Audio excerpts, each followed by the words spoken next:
Aita for telling my wife to divorce me because I'm not forcing adoption on my daughter. I, 33M, have an 8-year-old daughter Ella with my ex and I have full custody of her. I'm married to Laura, 30F, and we have 2 kids together. Ella's mom is a train wreck, alcohol, drugs, multiple arrests and a lot of personal issues. She has not seen Ella for around a year now. She did have supervised visits ordered by the court, but she didn't always make those due to hospitalizations, arrests and such. I've been dating Laura since Ella was 2, so she's very familiar with Laura, but she doesn't call her mom and she still loves her mom and wishes her mom would get better and be a real mom to her. I have her in therapy to help her process everything. Laura knew how things were when we started dating and she knew how it was when we got married. I always made it clear that my priority was Ella's safety, health and happiness, and I told her I understood if it got to be too much and she didn't want to commit, but she said she was on board for it all. Only now she's tired of my ex reappearing every so often and she wants to adopt Ella so my ex can't have any access ever again. She does love Ella and sees her as hers just as much as mine, but the main reason she's being so forceful is severing my ex's rights would get her out of the picture until Ella's 18 and chooses to look for her mom on her own. Laura says this is what's best for her and for all of us, but Ella doesn't want to be adopted by Laura. Even if her mom never gets better, she doesn't want to be adopted. I respect this and I won't force it, but Laura isn't happy. She said we have the other 2 kids to think of as well and how Ella might pull away from us if her mom causes more trouble in the future. She might choose her over us. I said that could happen even if she adopts her, and I said it will definitely happen if we force this. Laura and I have discussed this numerous times now and she told me she doesn't see our marriage surviving if I won't talk Ella around or let her do it, or get a therapist who will. She said she will not keep being just the stepmom when Ella's mom won't put her first. While she has been and doesn't get the benefit of legal stability of adoption, she said I only had 2 options and needed to decide which I wanted. I told her to divorce me then because I'm not forcing the adoption on Ella. Laura didn't expect my answer and she told me she thought I'd offer to speak to Ella more, that I clearly don't care about our marriage. I said I do, but she gave me 2 options and one option never happening and I can't control if she divorces me for it. Aita. Stories number 2. My sister wants to use a burial plot she doesn't own. My sister, 54F, and I, 63M, are estranged for a lot of reasons. She was the golden child. I was given a 63 Chevy pickup when I got my driver's license. She got a Mustang convertible. I went to college and she did drugs and had children without marriage. I got student debt. She got a mobile home, which she, of course, lost due to drugs. She had 2 wonderful kids that we were able to get taken from her and are doing well. Our father raised them. My father and mother were divorced in the 1970s due, in part, to the stress of my sister. My mother tried to help her. She let her live with her and helped her get jobs, but she always relapsed. So now to the present situation. My father died 4 years ago and I bought him a nice burial plot in Bozeman, Montana. The plot is in my name and is in a very nice location in the veterans section. My mother died last summer. I went up and was at the hospital when she died. My sister was nowhere around. We were able to reconnect without her. My mom's will stated that my sister and I were supposed to get the house jointly, but somehow she got on the deed by right of survivorship, which meant she got it. She tried to get me to help pay the remaining mortgage, but that wasn't going to happen, so she had to sail and I bought it. She was mad and took mom's remains and disappeared, so we couldn't hold a ceremony. Now 6 months later, she reappears and says that she's paying for a burial, but here is the catch.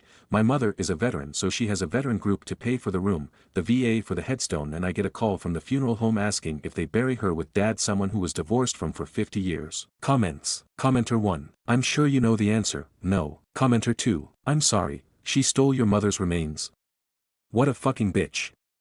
Please never talk to her or help her ever again. She will never change and will die alone. Commenter 3. No, I'm so sorry for your loss. Now that you have nothing tying you to your sister, it's time to go no contact. Reply. I need to make it clear, I haven't talked to her directly in years, only through lawyers and indirectly via my mother when she was alive. She knows better than to talk to me. Last time she said mom needed money for an O2 concentrator. I was dumb and sent it. She was arrested a few days later on an overdose, so that ended that. Update. So, the short backstory. My sister is a bitch who is holding my mother's remains hostage to get her way. She wants to bury my mother in the plot I own that I buried my father in. They have been divorced for more than 40 years. The update. After some research, I offered to pay to inter my mother in the veteran wall. My sister threw a fit, not directly to me. We don't talk. She just let the funeral home know she wouldn't return the remains. I would have to buy a few plot. But I just bought a house and I am furnishing it, so money it tight. She knew that it was mom's house and she is mad I bought it. She has driven by it several times. I am about to put it out on the short-term rental market. So, after talking to my family, the grandchildren and others, I have thrown in the towel. We are burying mom in dad's plot. She will have an ground brass marker. It kills me that my sister has reduced my mom's service to a brass welcome mat to my father's headstone. My family has said they will know, but damn it hurts. My sister cannot take some money from the sale of the house and buy a plot or split the cost with me. Comments. Commenter 1. You're a family member, you can have her moved once it's done. Commenter 2. Just dig her up and put her elsewhere. Once this has settled down, your father will thank you. Reply. Good thought. Commenter 3. Don't get caught, it's actually desecration of a grave if you want to do it legally. Wait until you can afford to have the cemetery disinter her and reinter her where you wanted originally. Reply. Although my mother was a fan of horror movies, I think she would find it funny the thought of me digging up her urn to spread her ashes. Side note, her father, after retiring from the Navy, was a grave digger. My mom told me she would bring him lunch while tending the cemetery. They lived near it so she would explore it at night. Her sister became a mortician for women, not allowed to prepare male bodies, at that time, late 1950s early 60s. Commenter 4. Go the day after while the ground is still soft. Commenter 5. If you own the plot and your parents have been divorced for that long, is it even allowed for them to be buried together?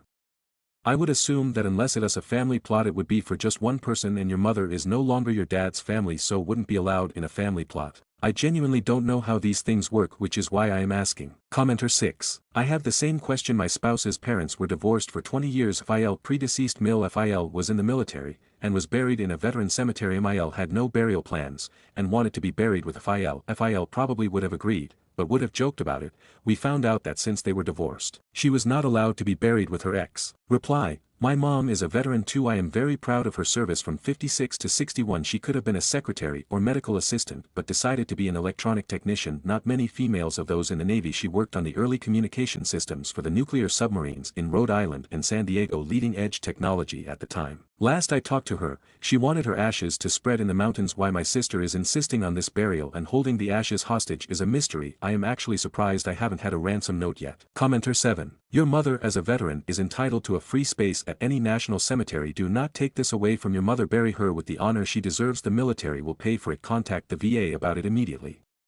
My father was a Navy vet in the same field. He served 33 years. Reply. Yes, I know my father was in the Navy too for 20 years. You know the special life of being a Navy brat. We will have honors given at the burial. A flag presentation and salute will be fired by the nearest unit like was done for my dad. I would never allow that to be skipped when she died last year. My sister said she wanted to be buried in her home state of Pennsylvania, so I worked with the VA to have her buried in a national cemetery there, but then the grand thief occurred and my sister took the remains and disappeared. I had to come home to San Diego, that silly thing called a job and life. So I was stuck then. She was about to lose the house to foreclosure and wanted me to pay the mortgage. Of course she would pay me back. That was a hard no, so she sold the house and I picked it up. Now she drives by, pissed I guess. Stories number 3. My 18F, pregnant sister, 26F, thinks I was insensitive after I didn't accommodate her chair preferences. Can I get advice, please? It was my grandma's birthday last Sunday and my parents hosted it at our house since it's the biggest and can accommodate all of our extended. I have 2 older siblings, my sister, 26, and my brother, 29, but they're both out of the house now, both of them married. My brother has a little boy who is 2 and my sister is 7 months pregnant. Dad and I got up early at like 5 a.m. to help mom with all the setting up and the food prep because there was going to be around 20 people coming over plus kids. We removed the fancy dining room chairs and placed them up in my bedroom because mom was worried about the kids getting stuff on them. Happened before and was a MF to clean, and we replaced them with the regular chairs we have for events like this one, but we did leave out 2 of the fancy ones downstairs for my grandpa and grandma since they're both elderly and they would be more comfortable for them. No one batted an eye at this when they came over, but my sister had a frown on her face but didn't comment. By the way, it wasn't the first time the setup was like this and no one has a problem with it. Anyway, by the time my parents and I sat down to eat with everybody at 2 p.m., we were dead on our feet and I just wanted a nap after the lunch and clearing up the tables. Everyone was scattered around the house, a lot of them were watching the kids outside and I was helping my grandma to the bathroom when we came back. My sister was sitting in grandma's chair and she saw us. She got up with a huff and commented that we should have kept all the fancy chairs downstairs. I told her why we didn't, but she just rolled her eyes. After a bit I was helping my mom bring out dessert and my sister was sitting on a regular chair and she sighed loudly and asked me to go upstairs and get her one of the fancy ones. I just looked at her and ignored her because by that point I had a headache. I was bone tired and was ready for the whole day to be over. She got up and followed me and told me again, and I told her again that it was mom's decision. Take it up with her. She didn't want to. My brother, who was also helping at that point, also told her to drop it because he could see my annoyance. She did not like that and told him to stay out of it. After the cake was cut and pieces were making rounds, I sat down to eat my piece only to have her take it away and ask me again, holding it hostage as if I were a kid. I suppressed the urge to smash it in her face and told her that they're in my room. Have her husband go get her one and to leave me the fuck alone. If it gets dirted by the kids then it's on her to explain to mom. She perked up at that but asked me to go get it since he was eating cake. I was done. I got up, kissed my grandma and grandpa on their cheeks, excused myself from everyone and went up to my room and locked my door. My BL tried going up after like 15 minutes to get the chair, but I turned a deaf ear to his knocking. The next day I got a text asking why I tattled to mom when all she wanted was to be comfortable and I was being insensitive at our grandma's birthday. Funny thing is that I didn't tell mom because she had enough on her plate. It was my brother. And my mom had apparently had a talk with her because of it, even though it happened days ago. I'm still annoyed, but I also feel a little guilty and think that I overreacted a bit. Stories number 4. Aita for telling my girlfriend I can't trust her anymore when it comes to her wanting a baby. I, 28M, have been dating my girlfriend, 26F. For 4 years she has told me she always wanted children. We just didn't actively try for one, though I never pressured her into having a baby. It was more so her idea. I make enough and we own a home, so having a baby is something we can do. So, to clarify, I'm not mad at her for this. I'm extremely concerned and I feel like everything she has said about her wanting a baby was a lie. Abortion is also legal up to 21 weeks of pregnancy in our state. So she told me she was pregnant, she was having symptoms and took a test. She was happy about it and excited. I was happy as well and offered to make an appointment for her. We both went together and she was 6 weeks pregnant. We have been planning. She even told her friends and family. She ended up having a miscarriage at around 9 weeks. It was sudden and she was upset and I comforted her about it. It seemed very tough for her, so I did my best to try and make her feel better. I had to retrieve something from a drawer in our bedroom and I found some herbs covered under a bag. It was pennyroyal and mugwort. I was confused because I have heard of pennyroyal being used to cause self-abortions. I asked her about it and she immediately became defensive and told me that she didn't know where it came from. I kept trying to ask her about it and she ended up telling me she used it to have a miscarriage. She was crying and I was just in shock. I asked her why. I told her she didn't have to lie to me about it and I'm confused because she was the one who really wanted a baby. She didn't give me an answer about it. I told her that we need to go to the hospital to make sure she isn't hurt, since pennyroyal is toxic, but she kept declining. It's been a few days and she seems fine. I've been trying to ask her about this, but she just says she doesn't want to talk about it. Apparently, she was telling her friends and family she had a miscarriage and has been accepting condolences. She's avoiding this, but I don't want to push it towards her anymore. I'm not too sure what to do about this because I'm worried she might be having some type of mental breakdown or something. I eventually told her that she should not tell me about having a baby again, and I can't trust her about it anymore. She was upset hearing that, but what else could I say about something like this? This might make me a huge asshole, but in the back of my mind has been thinking she might have did this for attention from her friends and family.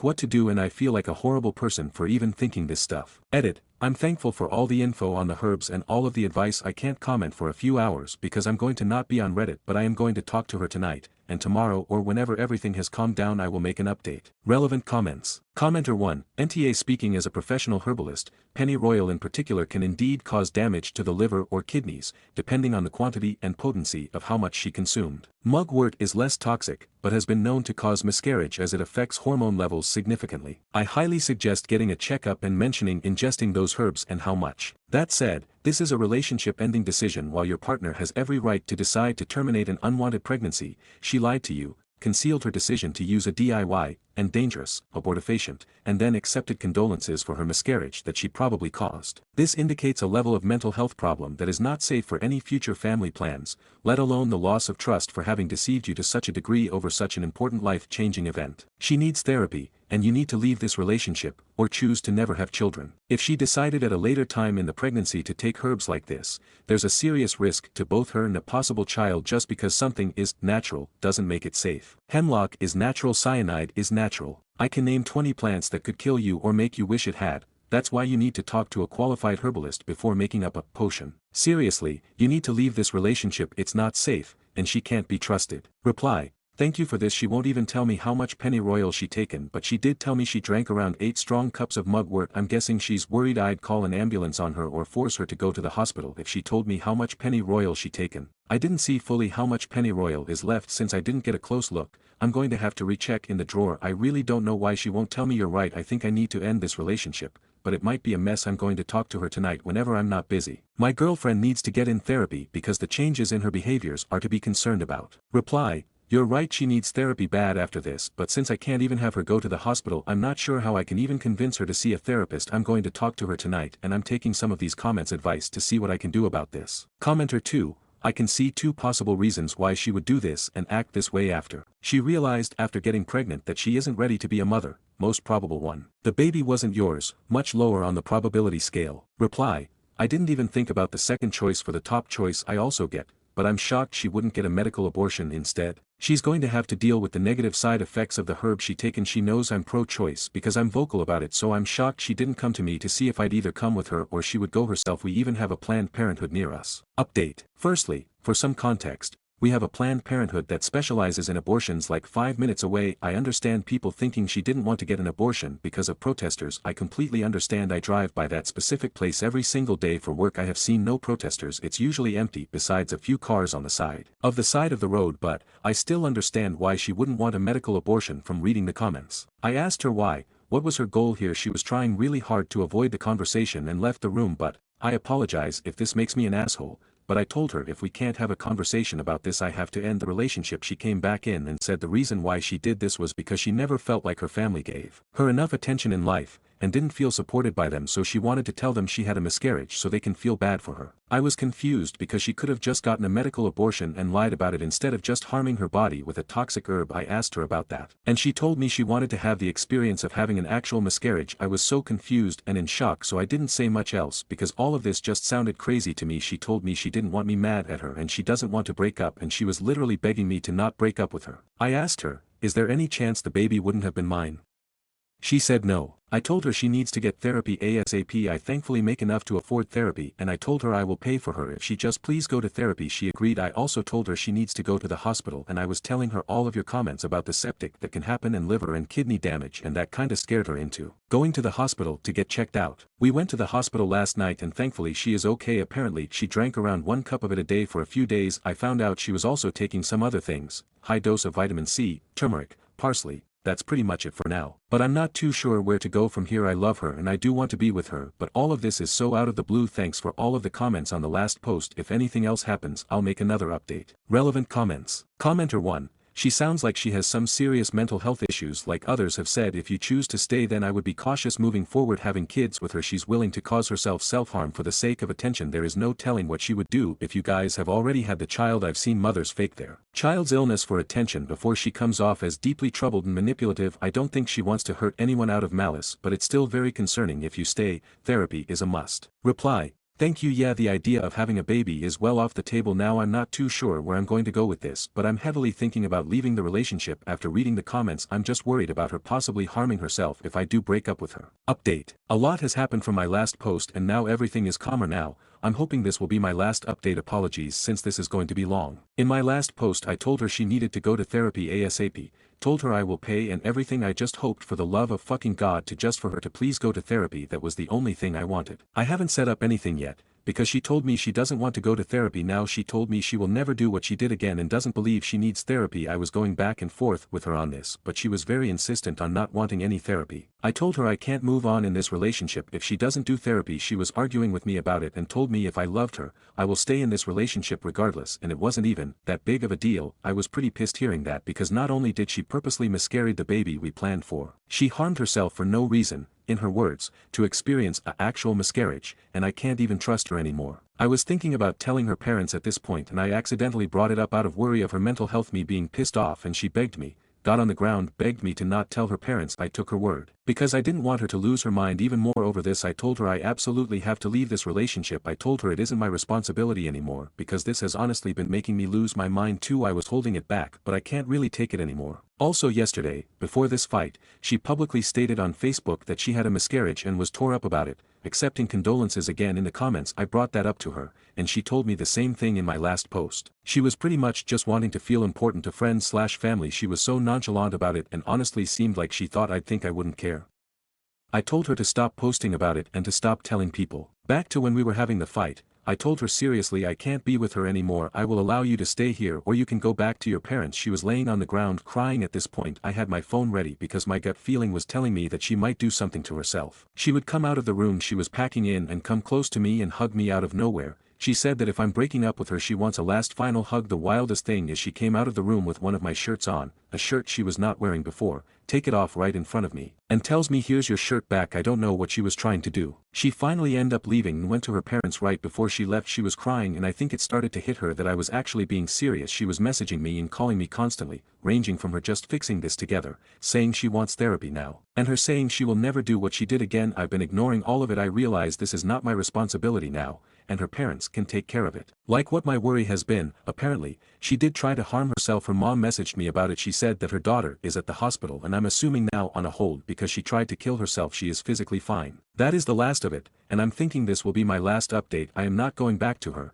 and I'm going to try and stop thinking about all of this and get a good lock for my door. Thanks for all of the advice on the last post. Edit, I am telling her parents now. If anything happens I will just update it here. Edit 2. I ended up telling her parents I had messages relating to this between me and her, took photos of the herbs she used, told them everything. Thankfully, they didn't accuse me or do anything drastic and thanked me for telling them. They said they will tell the hospital what I told them. Not too sure what's going on at the moment or what's going to happen after since she is being held right now. I will update this if anything else happens. Relevant comments. Commenter 1. I'm glad you pulled yourself out of the relationship, because she is not healthy. Mentally I do suggest talking to her parents to make sure they get her some real help. Her actions were really messed up. Reply, I'm thinking about telling her parents very soon. I didn't before because I didn't know if it would have been a good idea since they're the pro-life type. I understand she's not my responsibility anymore, but I don't want someone that is going through a mental break go through even more. Commenter 2, you're not the asshole. It sounds like you've been carrying the weight of a situation far beyond what most people could handle, and you did your best to set healthy boundaries while ensuring her safety by informing her parents her refusal to seek therapy, manipulative behavior, and the way she handled the miscarriage, both physically and emotionally,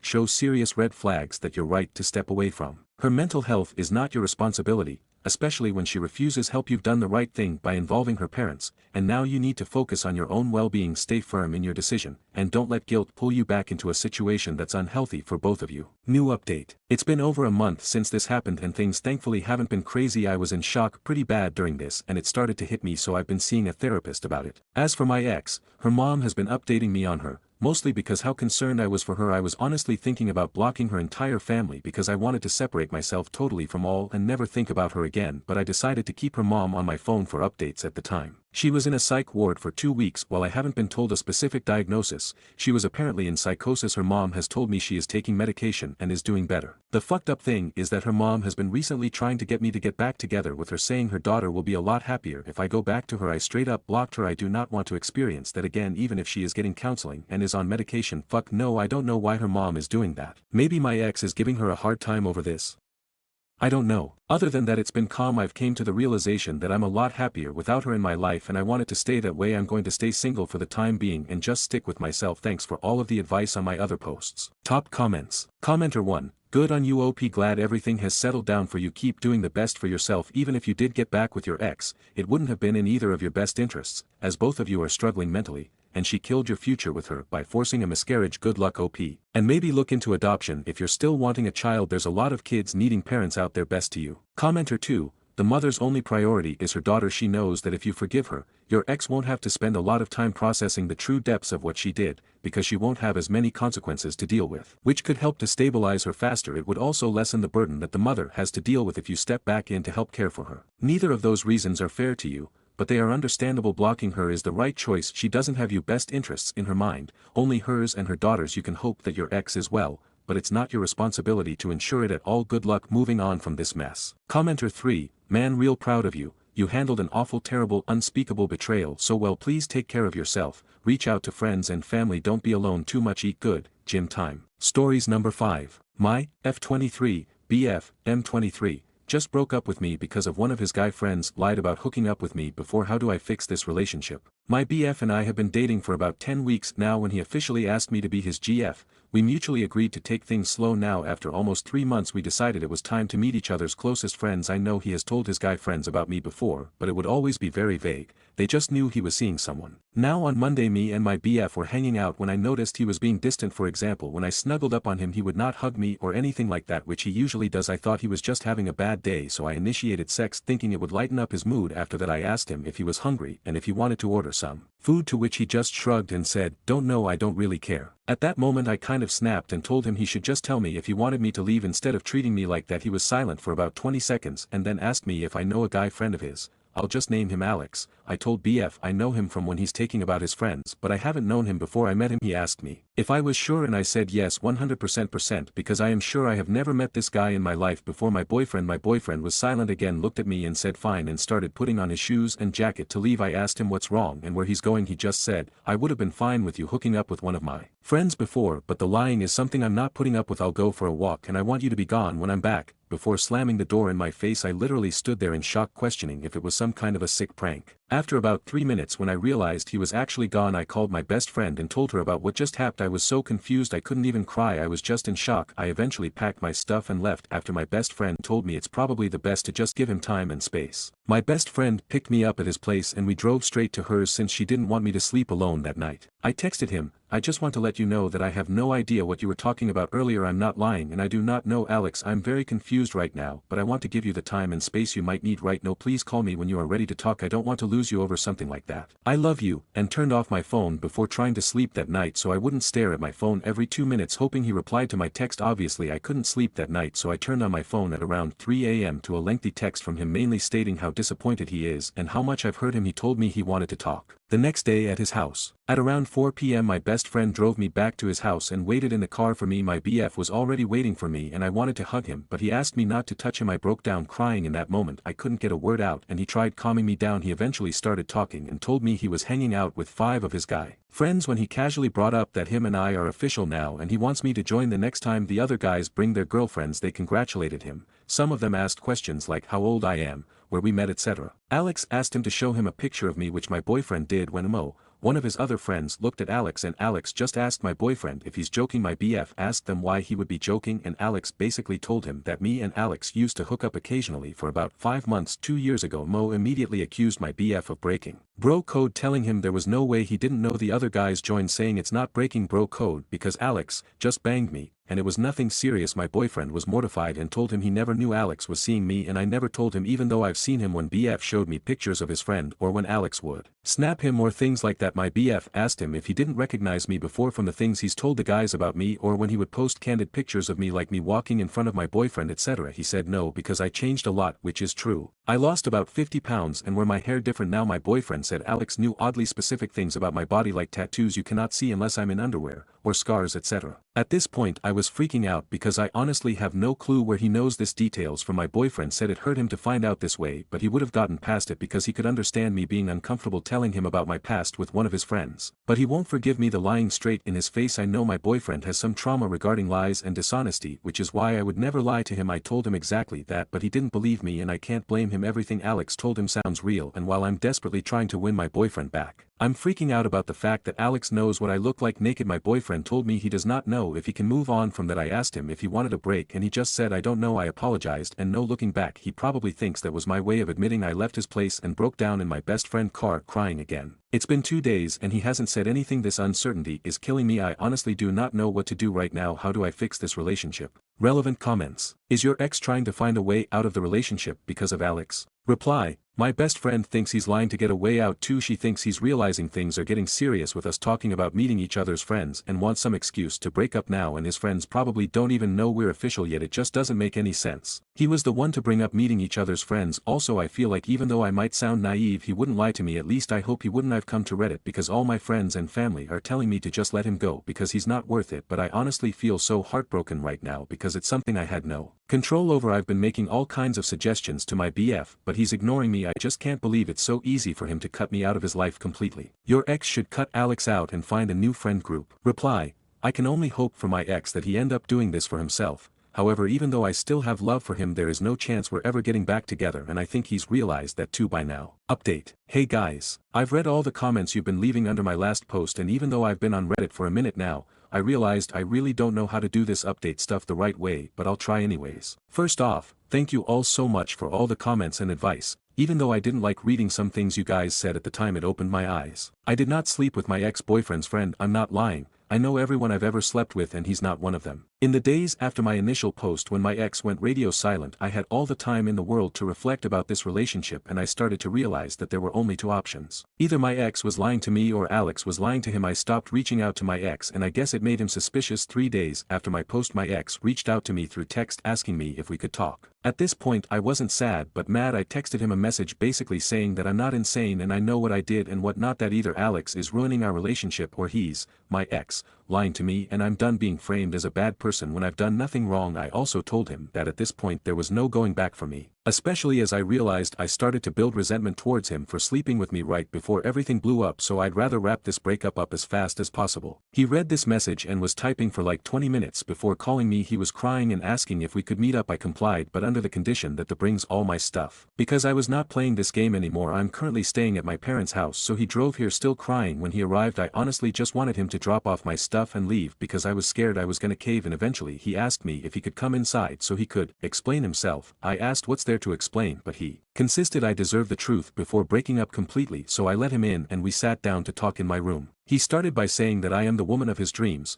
and he just messed up for life and how empty life was without me, and I started crying as well. I asked him to please stop and just tell me what's going on. He literally broke down sobbing hysterically to the point where I told him to calm down and breathe. He basically told me that Alex did tell him that he slept with me and that I'm not wifey material, and he should break up with me. Alex told my ex to just ghost me because he doesn't need to justify himself and I don't deserve closure. My ex however wanted me to admit to sleeping with Alex, so he came up with his plan to test me. He lied about Alex knowing about my scars or tattoos to see how I would react so he could get a definite answer. He said he felt like my reaction to him telling me felt like I was lying and Alex was telling the truth. My ex told his friends about breaking up with me when Alex was freaking out at him for telling me that Alex has said that he slept with me. They argued back and forth until my ex asked him if he was lying, to which Alex said that he's not lying but he just doesn't want his business out there like that, and that he swore to me that he would never tell anyone about sleeping with me. At this point I interrupted my ex asking him if he seriously believes that, and he said no, that was when he realized Alex was lying to him. My ex said that he drove to Alex's place to talk shit out in person, but Alex's roommates wouldn't let him in since my ex seemed too upset, so he drove to one of his other guy friends who was there too when Alex claimed he slept with me. Without going in too much more detail, my ex and his friend had a long talk. The friend told him that Alex had always talked shit about my ex for dating me. For context, I'm black and my ex and his friends, except for one, are white. Alex would make jokes or share memes about black bitches and how no white dude in his right mind would turn to a black woman and some other pretty disturbing stuff I won't share on here. My ex's friends thought it was weird but really didn't pay no mind because it's always been Alex's humor to make racist or sexist jokes, and they thought he was just frustrated about being single. Well, my ex said he thinks Alex did all of this because he's low-key racist and didn't want one of his friends to date outside of their race. I asked him what about this shit is low-key and how irresponsible it was of him to not warn me and also subject me to people like this. He apologized profusely saying he never really saw it until now, which I find really hard to believe. I was honestly speechless about how my ex lied to me, tested me,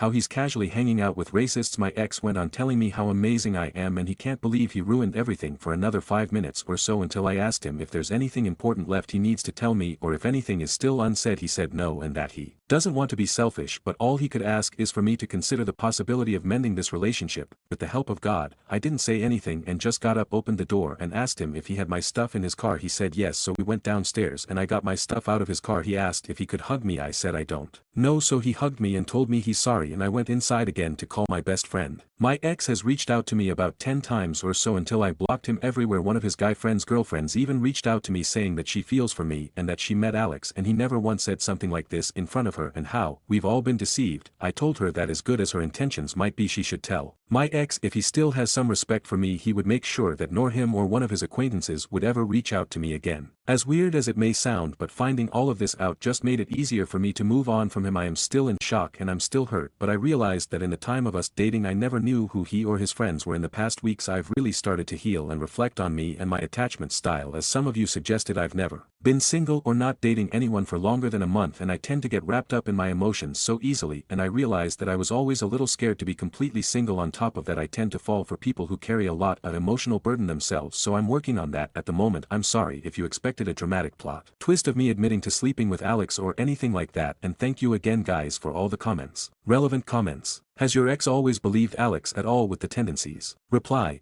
I think my ex genuinely dismissed Alex's tendencies and didn't question it. On top of that, one of the guys in their friend group is black and Muslim. I'm mentioning that because Alex has also made discriminatory jokes about Islam in the past, so I think they all knew he'd say problematic stuff like that but didn't consider him racist, or he'd say racist stuff and still hook up with women outside of his race but not get serious with them. Honestly, I don't understand what's going on in their heads. Commenter 1, absolutely did the right thing. 10 weeks is a small price to pay. Reply, true.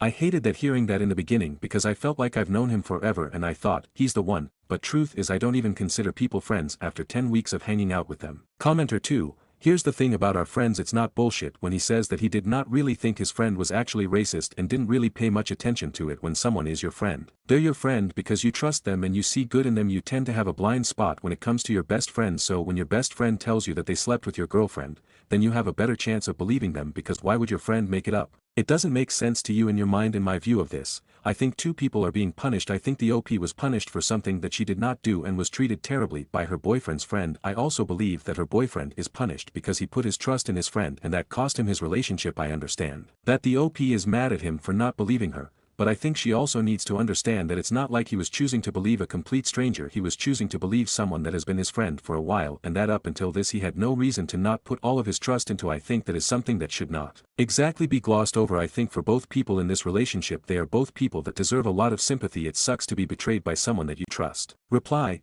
me breaking up with him wasn't a punishment but a decision I made for myself. Honestly, yes, I was disappointed and shocked after everything my ex told me, but I wasn't mad at him. There is just no way the relationship could have been continued after what has happened. 1, because I had zero trust in him anymore, which leads to 2, I only know about Alex's racist tendencies through third parties. What if it's even worse than I've been told and Alex is a serious danger for me to be around? I also didn't want to put myself in the position to make my ex choose between me and Alex and potentially his whole friend group. I'm not the best to stand my ground or set boundaries, especially when it comes to romantic relationships, and I've taken many exes back in the past, but this is something you cannot come back from. Will I trust her ex ever again after he lied to her? Reply, I don't trust him because he lied to me, and feeling like you can trust someone or not is not a choice. If Alex isn't actually racist, that would just mean that my ex would be lying again because he's told me about several instances of Alex being racist. I get what you're saying, but none of it is changing how I feel and I can't control how I feel. Also, I don't like how you're saying me thinking Alex could be a potential danger is an exaggeration. Lying about hooking up with someone with the intention of breaking off a relationship is scary.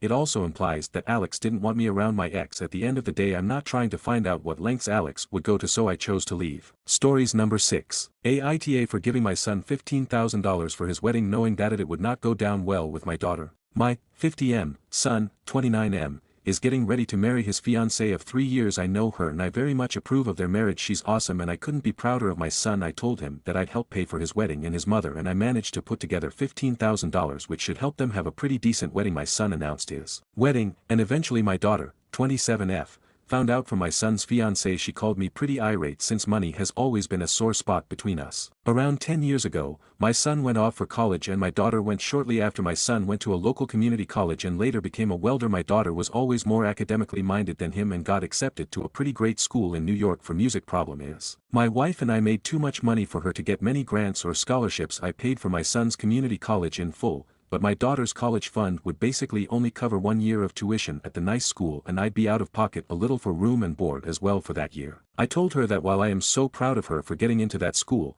I don't agree with her going to that school since we can't afford it. She didn't accept any alternative such as going to a local school or going to a cheaper school in New York. She said that she was going regardless. So I relented. I paid the deposit and she went. I paid the bills until her fund, $50,000, was done. She then started taking out loans for school even though I advised her against it, and she tried having me sign loans in my name to help pay for her education, which I did not. Which didn't help our relationship. Our son got the rest of his paid out in a bulk sum out of fairness. She graduated with about $150,000 in student loans. She worked for an orchestra for a while, but didn't make a lot, so she became a teacher in New York but continued to struggle financially due to the burden of her loans. She frequently asked for money, which I stopped helping with 2 years ago. I once offered to have her move back home rent-free, but she doesn't want to move from New York to rural Florida. We cut her off financially. This has led to a frosty relationship with my daughter as she blames us for her woes, not taking loans for her and not helping more with her college costs. She even had a fiancé break things off when he found out her loan burden, which she blamed us for. It all culminated with her calling in tears, blaming us for her financial condition,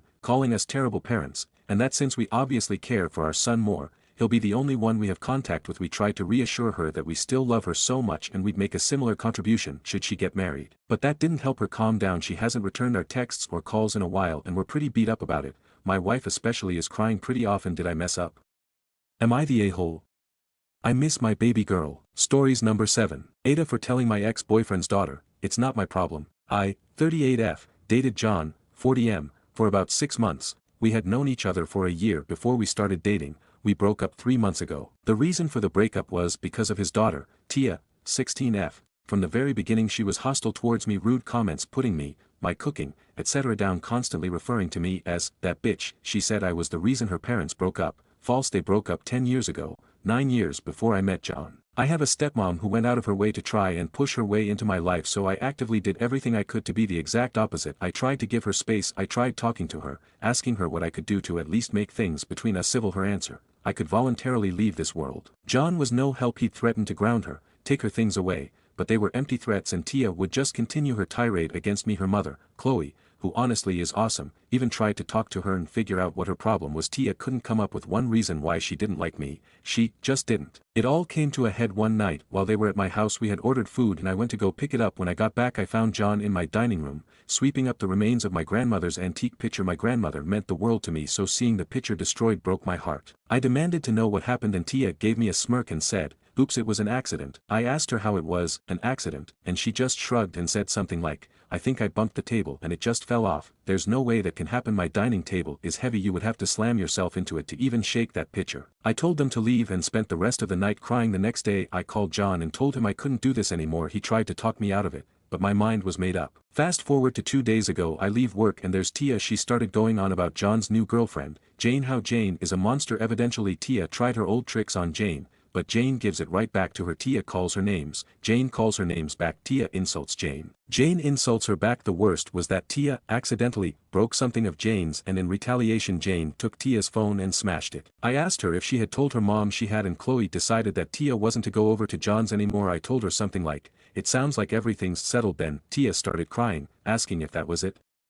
I just looked at her and said, "Yep, your mom handled it, it's not my problem," and I left. I was talking to my sister about this last night and she called me an AH. She said that obviously Tia is hurting and needed me. She came to me for a reason and the least I could have done was be a shoulder for her to cry on. I just don't feel anything. I think I'm just numb to Tia now. So Aita. Stories number 8. My ex-boyfriend shared my nudes to his group of friends. I'm so angry and humiliated right now, and I really need advice. I'm 18F. And I dated a 21M for 8 months. It was my first relationship since my parents didn't allow me to date until I turned 18. He's my neighbor, and we've known each other since I was 13 and he was 16. We were friends before we started dating. 3 days ago, I broke up with him after getting advice from the Ask Men Advice subreddit. Most people suggested that I end things because he seemed more interested in my body than in me as a person. I didn't have the courage to do it face to face. So I broke up with him through text and blocked him while he was visiting his grandparents out of state. Today, one of his male friends who I know and had met before sent me screenshots of their group chat on my Insta account. My ex-boyfriend shared my nudes with his friends. My pictures are very explicit,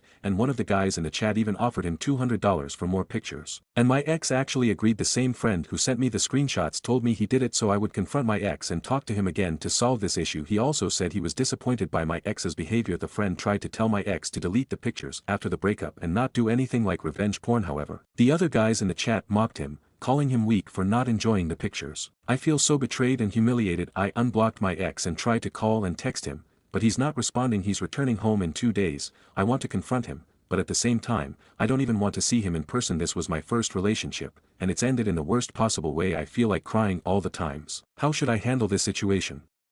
I don't want my parents to find out, but I just don't know what to do. Stories number 9. A year into the marriage, and I'm done. I, F29, have been married to my husband, M30, for a year, and honestly, I'm at my wit's end. For the last 5 to 6 months, we've been stuck in this repetitive cycle, and it all revolves around our sex life, or rather, the lack of it because of him. When we first got together, our sex life was amazing. Even after we got married, things were good for a while, but now, it feels like porn has completely taken over. He outright chooses it over being with me. He's told me it's not about me or attraction, but that he craves it. If I let him do his thing, he'd be up for sex later. But why should I wait around for him to finish watching porn just to be intimate with my own husband? Then came the bigger red flags. He's left the house at 2 a.m. claiming to get food, only for me to find out later he was in a high school parking lot, Yes, you read that right, jerking off another time, L initiated sex, and he turned me down because he wasn't feeling it, respected his choice, of course, but later that same night, while I was in bed, he stayed on the couch in our bedroom, under a blanket, secretly watching porn because he missed it.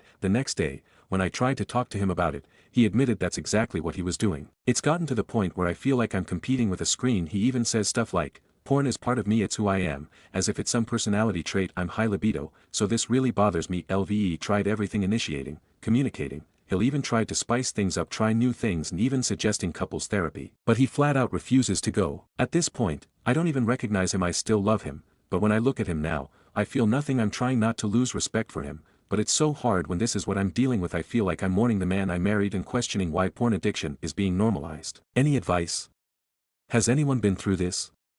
Is it worth trying to salvage, or am I fighting a losing battle here? Sum of comments. Commenter, sounds like he has a serious addiction, he needs help, but just like any other addict he has to want to change. Reply, he doesn't believe he's addicted in his mind. An addict is someone who spends their whole day watching it, like he wasn't on the couch just browsing porn site for the hell of it. Commenter, you need to straight up ask him why he went to a high school to jerk off. Is he fantasizing about teenagers? 18. Younger.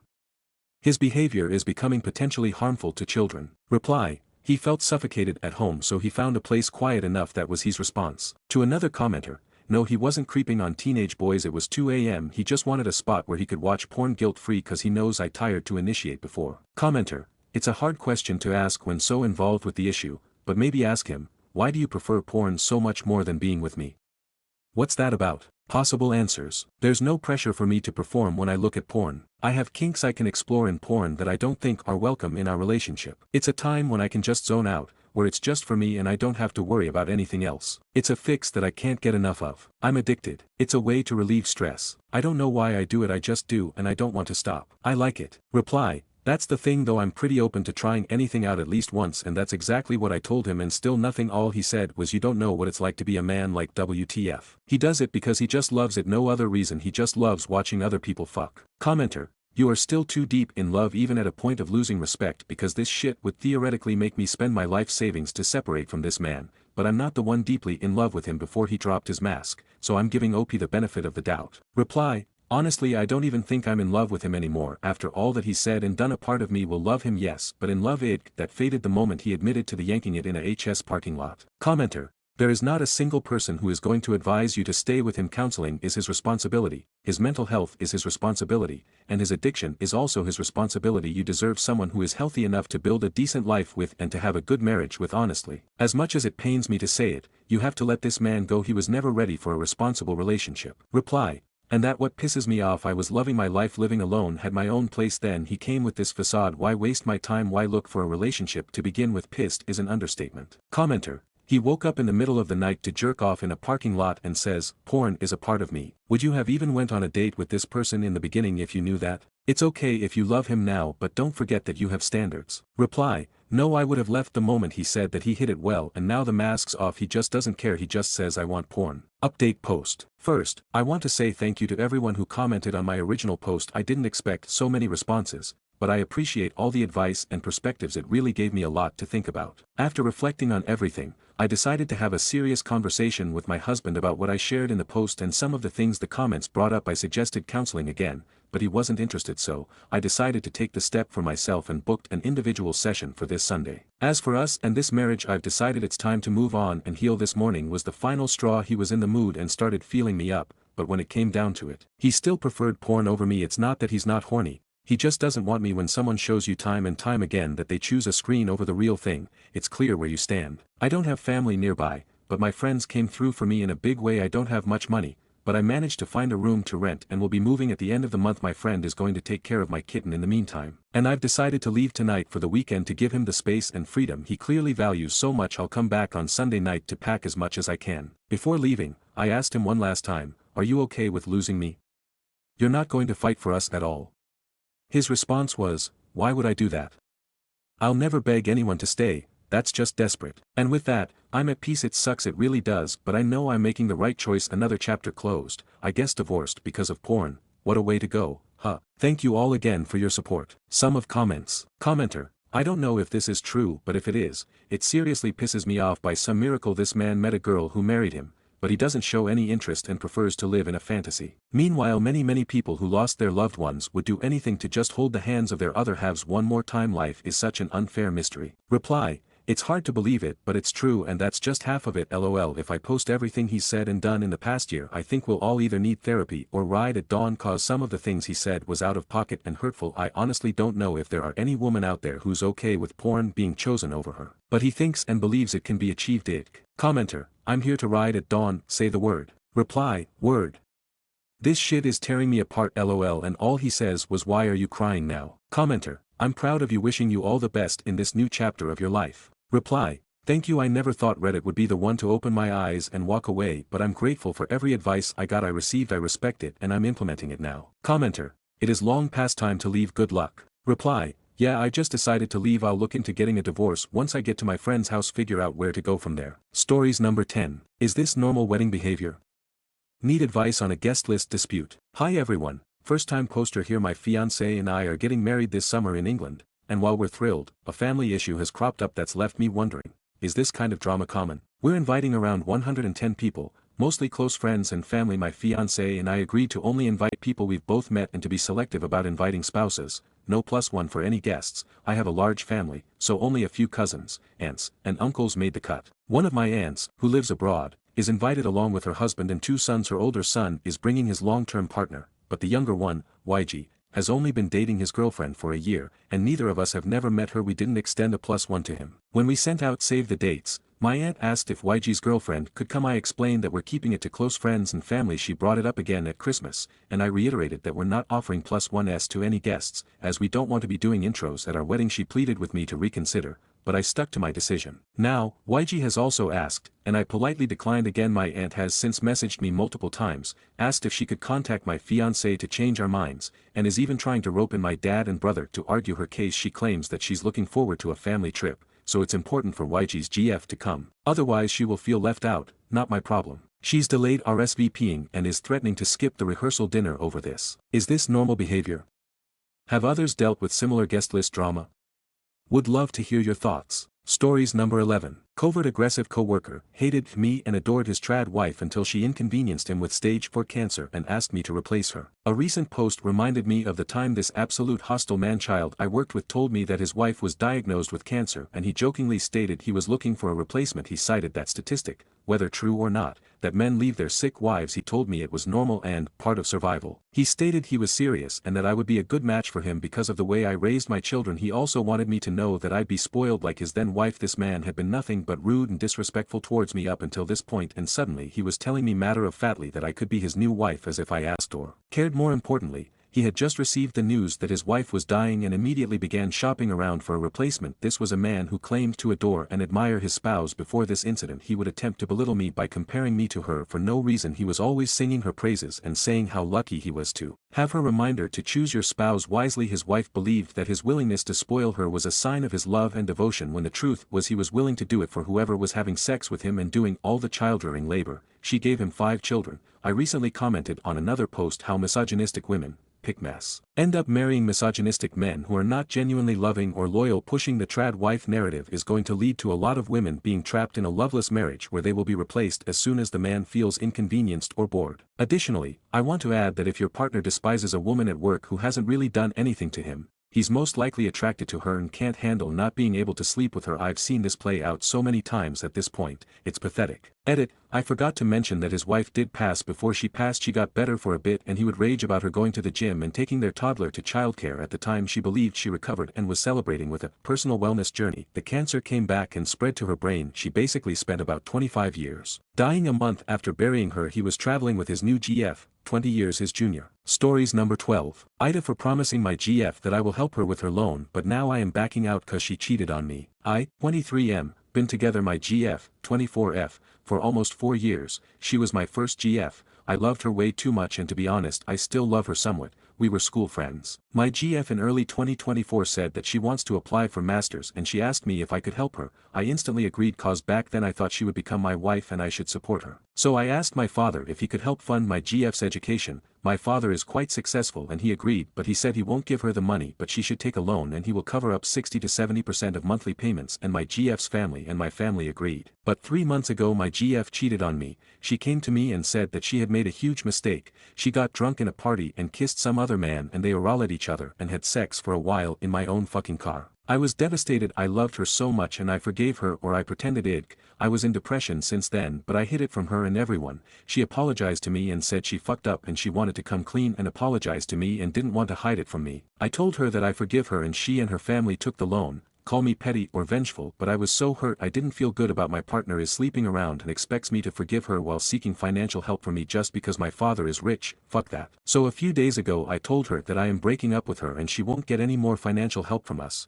She freaked out and said why am I acting like this, and she thought I forgave her, but I just left. I told my father everything and he didn't even comfort me, just told me that I have learned a lesson and this is why he asked them to take a loan instead of just giving them money. I was kinda upset. But now she and her family are saying if I was going to leave her I should have left. I shouldn't have been petty and vengeful to the point I would ruin her life just cause she cheated, and told me that they will sue us. When I told my father he said if they want to go to court they can, but they'll just ruin their finances even more, let them waste their money on their loan and court fees. They don't have any proof, it was just verbal agreement. Now I realize that no matter how rude my father is to me he always cared for me and thought of me. He helped my partner but even planned in case I get betrayed, and he loves me. But I kinda feel bad for my GF who is now my ex, and I feel like I went too far in my anger. Stories number 13. Struggling with boundaries, a confession. I have a female roommate, I met a while back, and we've built a solid friendship. Early on, we set clear boundaries, ones we both agreed on to preserve the dynamic. There was definitely mutual attraction at the start, though I'd bet I wanted her more than she wanted me. However, she expressed a desire to have a trustworthy guy friend, someone she could rely on without things getting messy, and I respected that completely. Since then, I've worked hard to honor those boundaries. I don't flirt, make inappropriate comments, or do anything that could make her feel uncomfortable. On the surface, it's completely platonic, and emotionally, there are no romantic feelings between us. But, and this is the part that's hard to admit, I am insanely physically attracted to her. It's not just a passing thought either. Every inch of her hair, her eyes, her lips, the curve of her neck, her incredible figure, stirs something in me. It's like she's an art piece I can't stop admiring, and it happens every single day. In my mind, there are endless scenarios of us throwing caution and clothes to the wind, letting go of all the restraint, and, well, you get the idea. The thought of us together is tempting, to say the least, but I won't act on it. Not just because of the boundaries we've set, but because I genuinely value her friendship. I'd never want to make her feel uncomfortable or jeopardize the trust she's placed in me. And, truthfully, I know this kind of thing could blow up and ruin the good thing we have. Still, a part of me wonders if our bond is strong enough to handle something physical, like if we could keep things purely physical without it complicating the friendship. I know it's probably a fantasy, but I can't shake the thought that maybe we'd survive it. For now, though, I'm keeping these feelings to myself and sticking to the agreement we made. I just needed to get this off my chest because, man, carrying this around every day is exhausting. Stories number 14. Watch out for IUD authorization forms. So I just scheduled surgery for the bisalp and the scheduling and everything was pretty obstacle-free, but I just experienced a red flag I thought I should share with y'all. My surgeon offered to trade out my current IUD with a new one while I'm under to help regulate periods. I didn't even know this was an option, so I was pleasantly surprised when they offered it, that is. Until I received the medical authorization forms for them to order the prescription. They made it seem like I would just be signing an authorization form to order the thing and kept pressing that they'd need my signature on the last page of the forms. I don't sign shit without reading it though, and wow, this isn't even close to what they said it was.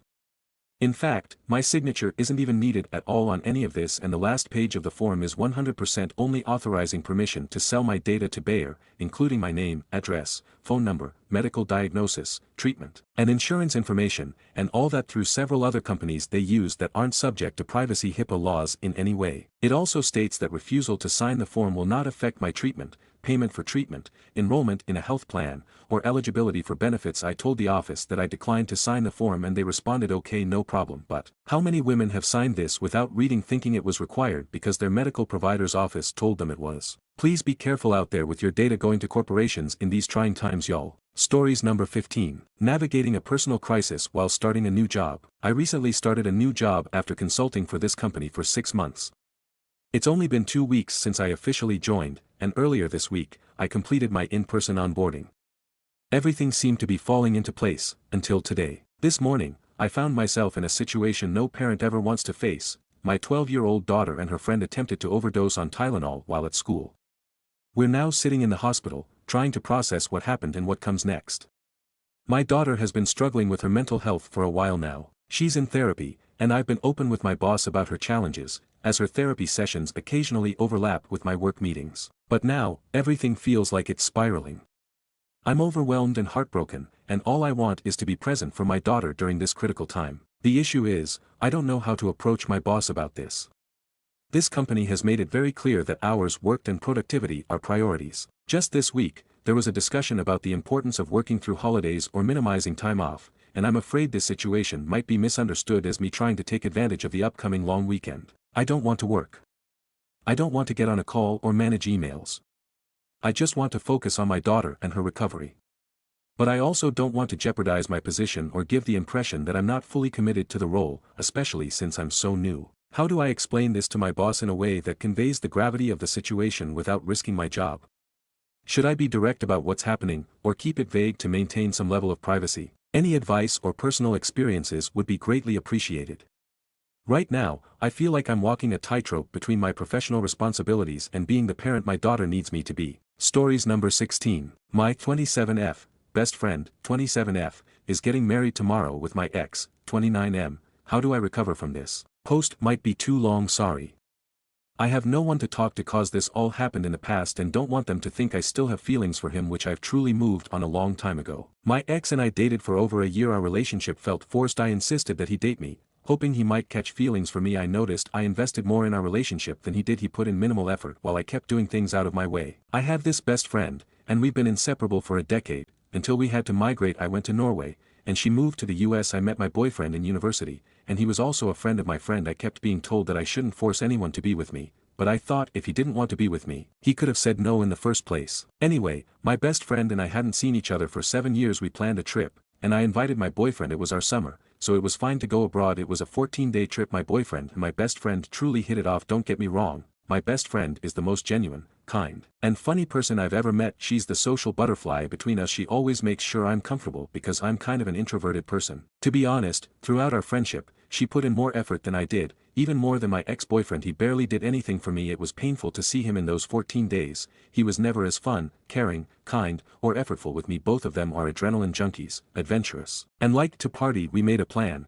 I was in charge for the first week, and she was in charge of the second week. I know they enjoyed the activities I planned, but they were probably just doing them for me. They probably wouldn't have been there if it weren't for me. I like to glam up, visit cafes, and go to galleries, which they did, but I saw how enthusiastic and carefree my ex was when we were doing her activities. The trip ended with the end of our relationship. He broke up with me a month later. A year after that, my friend sent me a screenshot showing that he had messaged her. I told her I had a feeling this would happen. My ex-boyfriend wasn't the player type. He grew up with sisters. I told her that, whatever happens, I wouldn't get mad, but I would definitely be hurt by it. I love her a lot, and it hurts that my relationship with him seemed to be a way for them to meet. I'm writing this after 5 years because they're getting married tomorrow. I personally asked her not to make me the maid of honor, but I would still come. They're not bad people, but the situation makes it awkward for the three of us. How do I get over this? My last relationship was with him, and now I'm scared that I'm just someone else's bridge. Stories number 17. Aita for reporting my coworker to management for touching and smelling my hair. So, I, 28F, work at a tech company, and it's generally a relaxed environment. Most of my coworkers are pretty chill, and I get along with everyone, including Tom, 35M. We work on the same team, but I don't interact with him too much outside of team meetings and casual office chats. That said, things have gotten really uncomfortable lately, and I'm not sure if I'm overreacting, so I need some advice. About a month ago, I was sitting at my desk working, and Tom walked by and, without saying anything, reached over and brushed his fingers through my hair. I was stunned, but I didn't say anything, just awkwardly laughed it off, assuming it was a one-off thing. But then it started happening more and more. Every time he'd walk by my desk, he'd touch my hair, sometimes lightly running his fingers through it. It started feeling weird, but I just didn't know how to handle it. Then, one day, it crossed the line. I was in the break room getting coffee, and Tom came up behind me and smelled my hair. He just leaned in, took a deep breath, and said something like, "Your hair smells so good. What kind of shampoo do you use?" I was completely horrified. I didn't know what to say, so I just muttered a quick answer and walked away. I couldn't believe it. After that, it only got worse. He would sometimes stand a little too close to me when talking, and I'd catch him sniffing the air around me like he was trying to smell my hair again. He'd even comment on it, like, "Your hair always smells so fresh. I wish I knew what scent that is." I tried to brush it off, but it felt more and more invasive every time. Finally, a few days ago, after he did it again during a meeting, I couldn't stay silent any longer. I felt grossed out and violated. I went to HR and explained the situation, including how Tom had repeatedly touched and smelled my hair without my consent. I told them I felt uncomfortable, and I had tried to ignore it. But it had gone on long enough. HR assured me they'd take care of it. A couple of days later, Tom came to me, visibly upset. He asked why I went to HR and said, "I didn't think it was a big deal. I was just complimenting you on your hair. It's no different than someone saying they like your shoes." I told him it wasn't just a compliment, it was an invasion of my personal space. And I had asked him to stop before, but he didn't listen. He then said I was overreacting, that I was making things awkward, and that I should have just told him to stop instead of reporting him. A few people from our team have been talking about it, and some say I made a mountain out of a molehill, that I should have just handled it directly with him. Now, I'm feeling conflicted. I don't want to be the person who overreacts, but I also feel like his behavior was crossing serious boundaries. Was I wrong for going to HR? Should I have just told him to stop? So, AITA for reporting Tom to management instead of just asking him to stop. Stories number 18. AITA for refusing to fund my boyfriend's genius idea. Not the a-hole. I, F24, have been dating my boyfriend, M29, for 3 years, and while he's always been a bit wacky, I usually find it kind of endearing. This time, however, he's really outdone himself. A few weeks ago, he told me he had a groundbreaking idea that would change humanity forever. Entertaining him, I asked what it was. His answer: he wants to invent a new color. Before we go any further, it's important to note we are both college graduates. I graduated in biochemistry last year and my boyfriend in philosophy a few years before, which makes this all the wilder, I guess. I tried to gently point out that colors exist as part of the visible spectrum of light, so unless he was about to discover some new wavelength, this might not be possible. But he waved me off, calling me close-minded and saying he was enlightened in a way you'll never be. At first, I just nodded and let him ramble about his vision, but then he told me he needed funding to start his research. Specifically, he wanted me to give him $4,000 so he could buy supplies, including advanced art tools, a lab coat, because apparently, scientists wear them, so it would make him feel smarter. And, wait for it, a trip to the desert because he thinks that pure sunlight there will inspire him. I told him absolutely not. I'm saving for grad school, and even if I weren't, I'm not dropping thousands of dollars on his whatever this is. He got mad, saying I didn't believe in him or his potential to revolutionize human perception. He even accused me of being jealous that he had a world-changing idea, and I didn't. It got really heated, and he ended up saying a lot of things about using my card as he knew the details anyway. For reference, he's been unemployed for a while now. Whilst I've got a regular job, I ended up saying some things I do regret, but a lot of it was retaliation. Now he's sulking and telling everyone I'm unsupportive and afraid of innovation. His friends are backing him up, saying I should be encouraging his creativity instead of crushing his dreams. AITA for refusing to fund his quest to invent a new color. Edit. In terms of drugs, we smoke weed occasionally but haven't in the past few weeks. I've never seen him do any other drugs, nor have I found any in the house, so I don't know if I can really blame this on a bad trip. Second edit. Thank you guys for all the advice. I've moved the majority of my money into my second bank account for now, which I'm pretty sure he doesn't have access to. In terms of his mental health, I'm not in the habit of sharing his personal history online, but seeing all your comments, I do agree that this might be a mental health issue, and I'm going to attempt to approach him with the idea of a consultation tomorrow. If anyone has any advice on that, please let me know, as I don't want it to come across as insulting. I know he was down after his job, but the comments have got me more worried about more serious illnesses that he may have. Stories number 19. Ada for telling a plus-size woman that I love being skinny. I dread going to my childhood friend's birthday party every year. We moved apart a decade ago, and even though I'll always care deeply about her, we are very different people now, and her friend group reflects this. She has one friend, let's call her Amanda, who without fail has to comment on my weight every single time she sees me. You're so skinny. Do you even eat? Does your BF care that you don't have curves? Your legs are like sticks. For the record, I eat plenty, I just have a fast metabolism which keeps me super thin. I keep a strong face when Amanda says these things to me, but truthfully she's touching on my worst insecurities, and it makes me dread going to these parties every year. I was considering not going this year, until I talked to my mom about it. My mom had what I thought was a great idea on how to deal with Amanda. She suggested I pretend she's giving me a compliment. My mom told me, if Amanda says, "You're so skinny," just smile and say, "Thanks.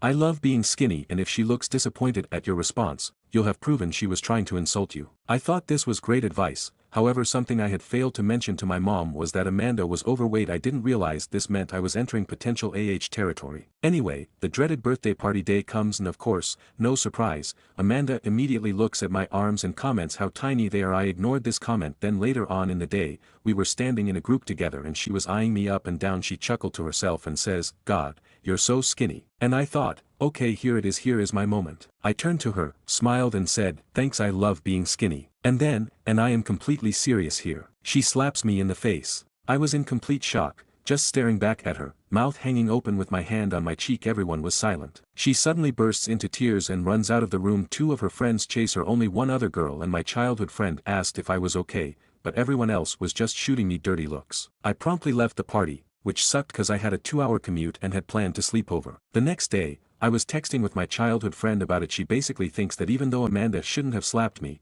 that I was insensitive for saying, I love being skinny, to a plus-size person. I argued that Amanda has been consistently insensitive to me every party and I didn't comment on her body, only my own. She told me that it's different because being skinny is socially acceptable, and that Amanda wouldn't usually do something like this, but I triggered her with my insult. My mom thinks I am in the right, but this was all her idea, so of course she does, lol. So Aita for what I said to Amanda. Stories number 20. Aita for dropping out as bridesmaid and declining to attend her wedding 3 months before the big day. Advice needed. In May 2023, I, 23F, visited my home country and found out that my friend G, 24M, planned to propose to his girlfriend B, 22F, whom I introduced to him. I was never close to B, even when I introduced them during the pandemic. She was just someone I thought of when my friends asked if I knew someone else that could join our Among Us game. LOL. G asked me and my cousin to join the proposal. They began planning for a wedding in November 2024 and sent out save the dates for the wedding happening in April 2025. In December the timeline seemed too short, especially for friends like me who have to travel far. One friend is coming from Germany.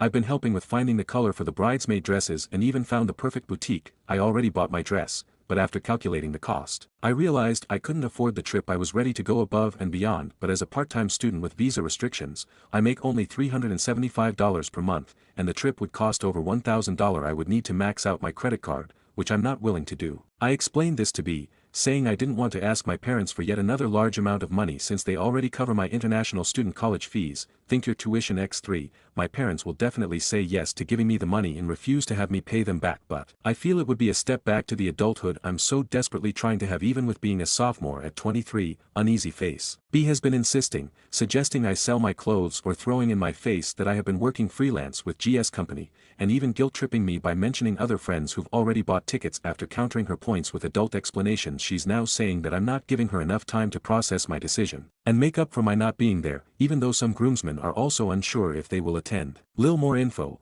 We all come from middle-high class backgrounds where it's hard to wrap your head around not being able to afford shit. I have always been aware of other people's situations and am not in fact rich like some of them are even with being middle class. I have never been airhead when it comes to money because of how my parents educated me, but sadly, with my childhood friends, it's not always the case. So, Aita. Stories number 21. Dealing with misogyny at work, a frustrating encounter. I'm absolutely exhausted from dealing with male patients who throw emotional tantrums and lash out when things don't go their way. It feels like misogyny is baked into so many of these interactions, and I'm honestly fed up. Here's what happened recently. A male patient came in for an X-ray he was supposed to have done on Monday, not Wednesday.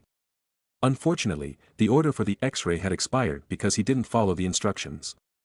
My manager made it clear that we couldn't honor the order anymore, so I had to explain this to him. I approached the conversation professionally, speaking in a calm, normal tone. But as soon as I explained the situation, he got visibly upset and, in that classic condescending tone, told me to calm down. Seriously?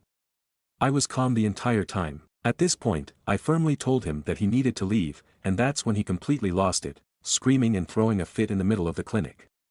I'm convinced he didn't like a woman standing her ground and telling him no. To make matters worse, our physician assistant came out, and instead of backing me up, he made that infuriating comment, "There are two sides to every story."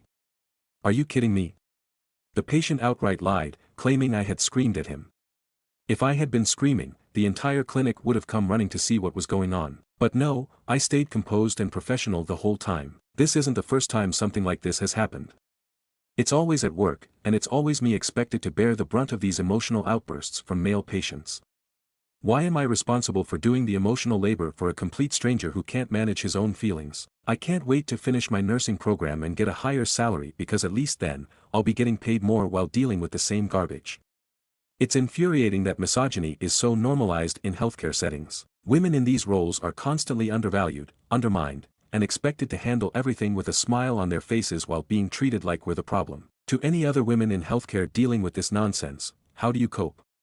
Because right now, I'm so over it. Stories number 22. Aita for telling my family that my nephew behaves like a spoiled brat. This is my first Reddit post, and I know this is kinda personal, but I just really needed to share this. So my nephew, which is 4 by the time I'm posting this, and his mom and dad, my older sister and brother-in-law, moved to the US from South America about 8 months ago, and they're currently living with us. My mom had to go to the US by herself, leaving my then 13-year-old sister alone in South America on February 14, 2023, my sister, brother-in-law, and nephew all came to the US at first. I was happy about it, but then things quickly started to change. Soon, my sister, brother-in-law, and dad had to go to work, leaving me, my mom, and my spoiled nephew at home. I was supposed to be at school, but since I was being homeschooled due to health reasons, I would stay home. My nephew was also supposed to be at daycare, but he somehow got traumatized due to them not letting him have much screen time and making him take naps. Me and my mom had to babysit my nephew until my brother-in-law came back from work. At first, I was like, sure,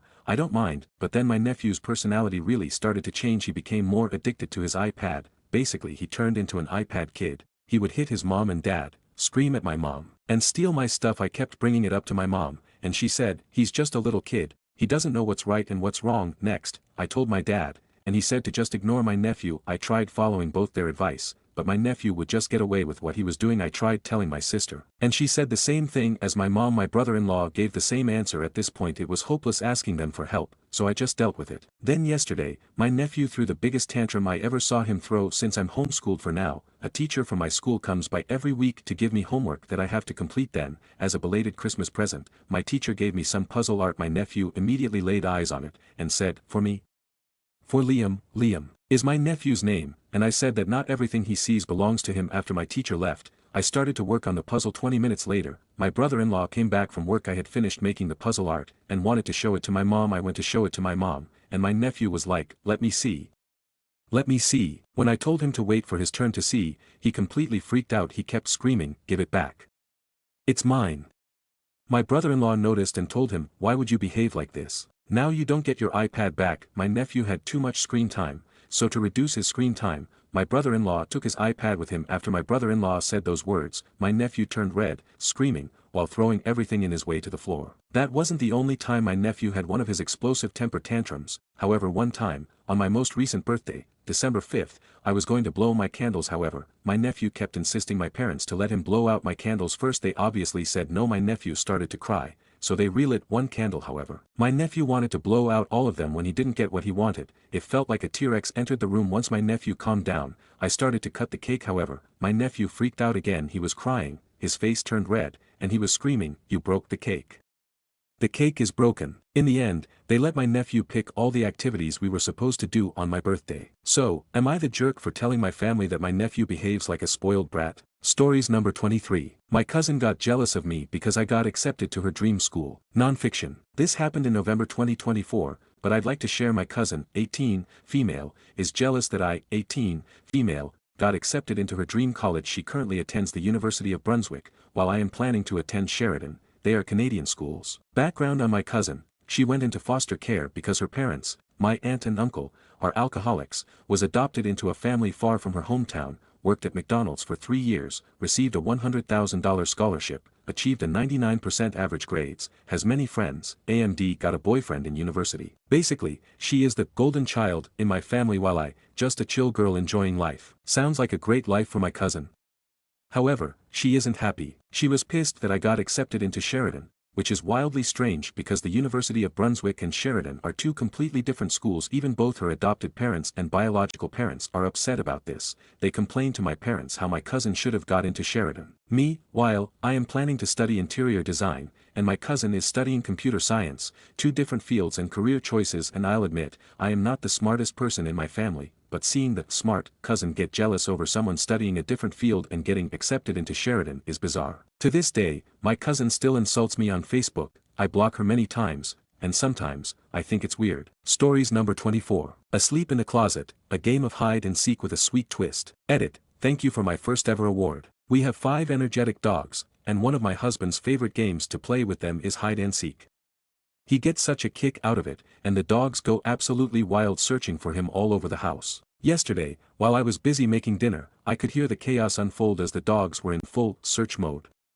They were sniffing around the kitchen, darting into the laundry room, peeking under the dining table, racing through the living room, and constantly circling back to our bedroom, clearly convinced he must be in there. I called out to my husband to let him know dinner was ready, but the dogs were still on their mission. Eventually, I joined the game, figuring he must be hiding somewhere clever since the dogs hadn't found him yet. I started in our bedroom, checking all the usual hiding spots. I looked on my side of the bed, since it's a bit tucked away, nothing. Then I checked his side, still no sign of him. Next, I peeked into our bathroom and even checked the shower. At this point, I was starting to get suspicious. Finally, I opened the closet door, and there he was, sound asleep. He had been hiding there so long, waiting for the dogs to find him, that he dozed off. Moments like this remind me of why I love my husband so much. We've been married for almost 45 years, and his playful spirit never fails to bring a smile to my face. When he woke up, he just grinned and said, "Well, can't wait for the next 45 years. The dogs, by the way, were absolutely thrilled when he finally emerged from his hiding spot. They acted like they had just won the biggest prize. Life with him, and our 5 dogs, is never dull, and for that, I'm endlessly grateful." Stories number 25. Aita for telling a plus-size woman that I love being skinny. I dread going to my childhood friend's birthday party every year. We moved apart a decade ago, and even though I'll always care deeply about her, we are very different people now, and her friend group reflects this. She has one friend, let's call her Amanda, who without fail has to comment on my weight every single time she sees me. "You're so skinny. Do you even eat? Does your BF care that you don't have curves? Your legs are like sticks." For the record, I eat plenty, I just have a fast metabolism which keeps me super thin. I keep a strong face when Amanda says these things to me, but truthfully she's touching on my worst insecurities, and it makes me dread going to these parties every year. I was considering not going this year, until I talked to my mom about it. My mom had, what I thought was, a great idea on how to deal with Amanda. She suggested I pretend she's giving me a compliment. My mom told me, if Amanda says, "You're so skinny," just smile and say, "Thanks. I love being skinny," and if she looks disappointed at your response, you'll have proven she was trying to insult you. I thought this was great advice. However, something I had failed to mention to my mom was that Amanda was overweight. I didn't realize this meant I was entering potential territory. Anyway, the dreaded birthday party day comes, and of course, no surprise, Amanda immediately looks at my arms and comments how tiny they are. I ignored this comment. Then later on in the day, we were standing in a group together and she was eyeing me up and down. She chuckled to herself and says, "God, you're so skinny." And I thought, okay, here is my moment. I turned to her, smiled and said, "Thanks, I love being skinny." And then, and I am completely serious here, she slaps me in the face. I was in complete shock, just staring back at her, mouth hanging open with my hand on my cheek. Everyone was silent. She suddenly bursts into tears and runs out of the room. 2 of her friends chase her, only one other girl and my childhood friend asked if I was okay, but everyone else was just shooting me dirty looks. I promptly left the party, which sucked because I had a 2-hour commute and had planned to sleep over. The next day, I was texting with my childhood friend about it. She basically thinks that even though Amanda shouldn't have slapped me, that I was insensitive for saying, "I love being skinny," to a plus-size person. I argued that Amanda has been consistently insensitive to me every party and I didn't comment on her body, only my own. She told me that it's different because being skinny is socially acceptable, and that Amanda wouldn't usually do something like this, but I triggered her with my insult. My mom thinks I am in the right, but this was all her idea, so of course she does, lol. So Aita for what I said to Amanda. Stories number 26. I, 31F, made my boyfriend, 31M, feel like a rapist. I feel like I just ruined our lives. How do I fix this? I have been with my partner, B, for 14 years. I love him dearly. B is sweet, considerate, and the love of my life. We have been long distance for 8 of the last 14 years due to various work and life commitments, but that was supposed to change in the next year. We are both excited to finally have living together on the horizon, or were, I suppose. I have a very low sexual libido that has gotten lower the last few years, stress, plus distance, I guess. The days that I'm in the mood don't necessarily line up with the days we happen to be together. B has a relatively high libido. B will initiate intimacy most of the time. I rarely initiate. I know that this makes B feel unwanted and I do try to work on it, but I don't tend to think about sex very much. B has never pressured me into sexual activity, and when I say no, that's the end of it. But obviously being rejected over and over has an impact on his mood. We have talked about it before. Sometimes it feels like rejecting him goes fine at the time, but later on he'll have a shorter temper. E.g. getting more easily annoyed by dumb shit I do, spilled drinks, messed up kitchen, etc. We also spend so little time actually together, maybe a few days to a week, a month, that even if he just seems a little upset I feel bad that we're not appreciating our time together. He's been staying at my place the last few days. Today we were having a discussion about a semi-related issue, He said I've been harsh the last few days while we've been trying to sort out a stressful situation unrelated to our relationship. It is true that I have been standoffish. It's a bit exasperated by the fact that he's also pretty horny right now. We haven't seen each other in a while, and it seems like stress makes him more horny and me less horny, so it worsens the libido issue. I guess I've been snappy because I'm annoyed he's trying to do that sort of thing when I'm busy with other stuff. That's the context. During our discussion he mentioned again the fact that he feels undesired because of how rarely I initiate / am enthusiastic about his initiating. We talked for a bit about this, both a bit upset but mostly level-headed. I mentioned the fact that his mood dipping after repeated rejection sort of has a negative feedback loop in that now when he does try to get it on. I am thinking about that a bit. He said he hopes I never felt pressured into having sex. Here is where I fucked up.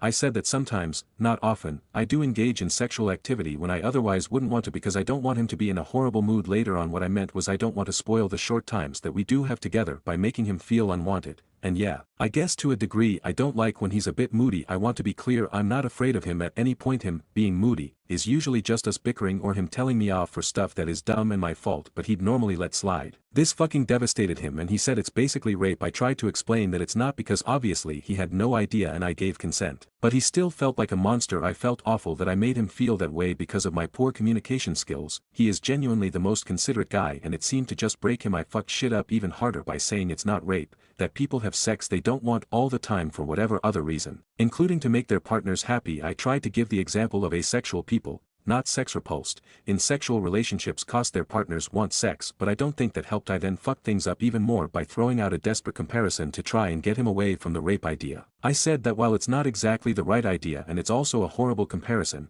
it's more like pity sex. I didn't say that to be hurtful. Genuinely I thought this was a better comparison than him feeling like a monster. It just seemed to break him even more and now in hindsight I worry that he's thinking every time we ever got intimate it was out of pity. What I meant by the comparison was sometimes people have sex to make the other person happy and not cost they want to themselves, but I obviously fucked that royally. He left to stay in a hotel. I sent a few paragraphs in a message trying to explain that he's not a fucking monster rapist. No, I did not use those words, but I don't know has that helped. I guess further context is that in the past I've said I sometimes feel like I'm walking on eggshells when he's moody, like a small thing I do can set him off. And he's interpreted that as me saying I feel like he's abusive. I do not feel like he is abusive at all. I had an abusive childhood and I walk around eggshells around literally everyone. I panic when I feel like people are upset with me. I tend to people please. I do not deal with rejection well. When he is upset or mad at me he has a tendency to wall off / be mad for the night, and the eggshells feeling is because even if he's just stroppy for a night, if you only have a weekend together that's a big deal, really, so I worry about that. My parents were very angry, distant people. They had drug issues. I became estranged from them both as a teen, before I ever even met B, and have never seen them since. They were both physically violent and generally absent. So I know I crave attention and approval and do have a deep-seated need to not anger people. One of my earlier childhood memories is of my mother slapping me,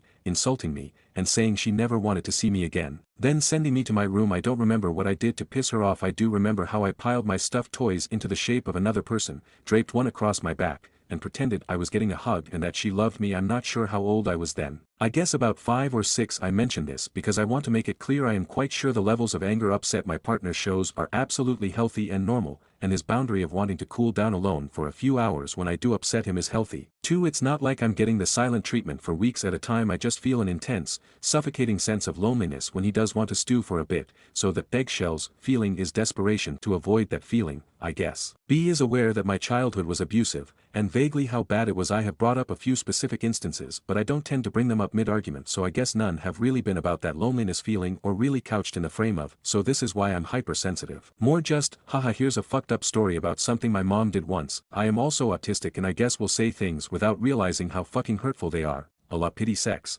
I don't think either excuses me making him feel the way that I do. But I guess on a personal level I'm aware that's probably why I have been to therapy for about a year before, with 2 different therapists. It was okay. I found it helpful for working through depression that was keeping me from functioning. But neither therapist seemed to really handle the childhood abuse issues very well. I guess now the depression is under control, has been for a couple of years. I should look for one specifically for the childhood issues. That's about the sum of it. I suppose B has gone and I am fucking terrified. I have irrevocably broken both him and us. I don't want him to feel like a monster because I'm damaged and deal with things in an unhealthy way. This whole conversation blindsided him. I don't want to lose the sweetest person I've ever met. I know it can be hard to gauge things from a one-sided description, but he is a very gentle and compassionate soul, with me and people in general, which is probably why the idea that he has been raping me, regardless of how rarely that might have happened, has fucking devastated him. I don't know what to do to fix this, what to say, how to make him feel better. Selfishly, I also find myself desperately searching for whatever words mean he will just come home and tell me that things will be okay and I haven't thrown away wonderful years and a whole lifetime together. I am giving him some space right now. I sent one message a couple hours ago and talked briefly on the phone to make sure he was somewhere safe for the night, but I've made myself leave him alone since I was actually afraid he might hurt himself. He didn't say that he would, but he was so goddamn upset and disgusted at the idea that he raped someone, but he seemed steady at his hotel. Obviously there's no unringing that bell, but how do I make him see that he's not a fucking rapist? How do I even begin to make up for this bomb I just dropped on us? Stories number 27. Aita for telling my MOH to stop attacking me after I told her it'd suck to cancel 2 large life plans for her baby shower. Asshole. My maid of honor, 29F, found out she's pregnant and due in August. I, 29F, live a plane ride away from her. We've been friends for 15 years. Today my MOH mentioned planning a baby shower in a group chat with me and our other friend, we can call him Ben, 29M. She asked Ben, who is local to her, how can I make sure you can attend the baby shower? He has a demanding job. I have a salary job and it's easy to get time off. MOH shared she wanted to have her baby shower on a specific long weekend between my wedding, in April, and her due date. I said, I'm so sorry, that's, other friend, let's call her Sue's wedding. MOH said, woof, well I think that's the only weekend I can do it. Not only is it Sue's wedding but I was also planning on going to an event in the weddings area with another friend, Daisy, who was planning to fly there for the event. I have no other plans the remaining weekends. I said, I'd really hate to have to be an asshole and cancel on 2 people, I'd really appreciate if you did not put me in that position. Perhaps my wording was disrespectful there. My MOH shared that she did not understand why I have an issue canceling on Daisy, but Sue's wedding she can understand. I explained that if it came down to it, I would cancel both of them for her baby shower, but it just sucks to be in this position. She made several comments such as, my baby shower doesn't revolve around your schedule, and, yeah I get being upset about canceling things, I have to cancel and change things for the next 18 years. I chose to ignore these comments as she has shared she is hormonal and wants people to go easy on her. I asked her to speak to her husband's family about their schedule and let me know to try to de-escalate. She said she didn't understand why I was getting upset at her and I didn't understand where she was coming from. Where she is coming from is that she is guessing this weekend is the only weekend her husband's family is available, and the weather around that time would likely be ideal. That's when I snapped a bit and pointed out that I was ignoring her rude comments and just wanted to work with her because I love her, but she doesn't seem to see that effort and asked her to stop attacking me. From there we did manage to de-escalate, but I still feel hurt that she was not willing to reconsider her plans for me, but had no problem asking Ben about how to make sure he can come. I also feel upset that she doesn't find it significant that I am being expected to cancel plans with multiple people that involve travel. Her opinion is I should have little problem canceling these other things for her baby shower. I love her, I will, but it still fucking sucks. Aita for telling my MOH to stop attacking me after I told her it'd suck to cancel 2 large life plans for her baby shower. Edit. This baby shower is not scheduled or confirmed with any of her family. She was throwing out a possible weekend and I shared I was busy to clarify, if this date was set and she told me this is when it is scheduled, I would not have given her any grief at all. Edit 2. Some commenters have expressed opinion changes with this detail. We have the kind of friendship where I am 100% expected to attend this baby shower, which she considers a major life event. I am wondering if I am the asshole for not wanting to cancel on my other commitments or if she is the asshole for expecting me to cancel these and not being very willing to choose a date. I am free, despite completely expecting my presence. Update. I spoke with my MOH today and we have resolved this conflict. We had a communication breakdown. She does expect me to be there but understands I have commitments. She chose another weekend. Stories number 28. I, 24F, lied to my BF and feel guilty. I've been in a relationship with my boyfriend for 4 years, and we're planning to get engaged soon. At the beginning of the relationship, I struggled to open up and wasn't entirely honest about everything. I was very concerned about other people's opinions and afraid of judgment. We met in a student dorm, and we're still living in the same city back home. We live in a small apartment. I share a room with my sibling, and my parents sleep in the living room. I now feel guilty for not telling him this earlier and for feeling like I wasn't fully open with him since he didn't know everything at the beginning. When we first met, he asked if I had a brother or sister and if everyone had their own room. I told him yes. And later it was really hard for me to admit the truth. I told him only after 2 years of being together, and even then, I only mentioned that my parents sleep in the living room. He told me it doesn't matter, that it's not important, and that information was enough. He also said he had assumed the apartment was small based on what I told him. Now that I'm older, I realize how unnecessarily I worried about unimportant things. Stories number 29. Aita for not immediately confronting my BL over his tattoo and asking him to leave my house. Obligatory on mobile. I, 26F, was recently visited by my husband's two sisters, their partners, and their two children as they live about 6 hours away and were staying with family near us on their way to a camping weekend and spent the day with us before moving on. My BIL is my polar opposite and to an extent, his wife, husband's sister, though she mostly keeps her views to herself and on a surface level we seem to have a lot of common ground but in the same breath, we don't, because of who she chose to marry. In his views she's just not as likely to raise things like that in a family setting, politics, religion, etc. BIL owns his own company and has been warned by friends/family not to promote his political views on his work vehicles, they're all Republican, a couple of years ago and made a big deal about it before ultimately deciding not to, but it's still something brought up to this day that he was silenced and that anyone who would deny his service over politics was stupid amongst other not so nice things. Despite all of this, we've maintained a surface level relationship as we don't talk directly to each other, no reason to honestly, not for any particular reason, and when we see each other in person he's actually quite nice to talk to and we've had a good laugh together. In the 8 years I've been in the family, I boiled it down to being in the South. I'm originally from a less religious country, and that it was just how parts of America were, and not once have I heard him make racist statements in my presence. This changed during the visit when he unveiled that he had bought a tattoo gun from Amazon and had tattooed a small but very distinctive swastika on his upper thigh. He obviously did it with the intent that technically it would always be covered and no one would know, but I guess he felt the need to show us and let us in on it. I didn't say anything in the moment. My husband and I spoke quietly about it in the kitchen and decided it wasn't worth ruining the visit over as we wanted to see the children. However, when they left, my SL messaged me only a few hours later that she noticed our reactions and wanted to make sure everything was okay. We hadn't discussed what we were going to do going forward yet, but I guess I decided for us that I would broach the topic and tell her that I'm not comfortable with her husband visiting our house anymore and that any visits down their way, we would be civil but we would not stay with them for the visit and it would mostly be about her, the children and my other SIL. She got very upset over text with me and seemed mostly hung up on if we had such a problem with it, why didn't we say anything in the moment? I argued that we didn't want to escalate it despite feeling guilty for being a bystander in a way to it all. I don't think that it would have been right in front of the children either, and honestly I really didn't think that anyone I would be associated with would do something like that. I'm not worried that I was in the wrong for essentially setting boundaries and cutting ties, but I always thought that I would be able to confront something like this directly when I saw it, and I ultimately didn't. Ada for waiting for them to leave. Stories number 30. Aita for not wanting to visit my father on his deathbed. My father left when I was 2 months old and I only saw him again when I was 14. Then he disappeared once again. He's been in a kind of vegetative state for the last 4 years and apparently he just have a few days if not hours left. My mom wants me to go to visit him but I don't want because he's never meant anything to me. Yesterday I was visited by some relatives of my dad begging me to go because he's not dying, because he hasn't make amends with me and I'll regret if I don't go,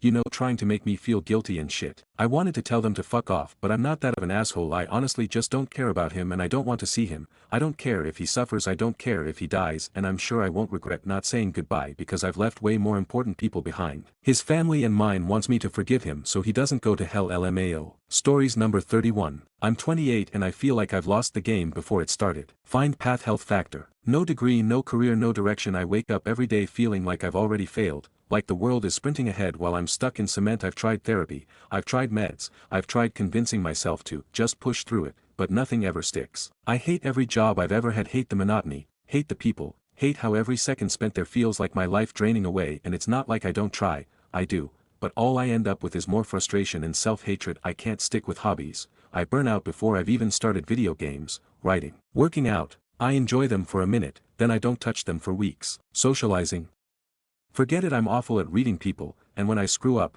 I obsess over it for days. The embarrassment eats me alive, so I avoid people entirely, which just makes the isolation worse. It's like I've built my own cage, and I don't even know how to open the door anymore. I've thought about going back to school, but starting over at 30?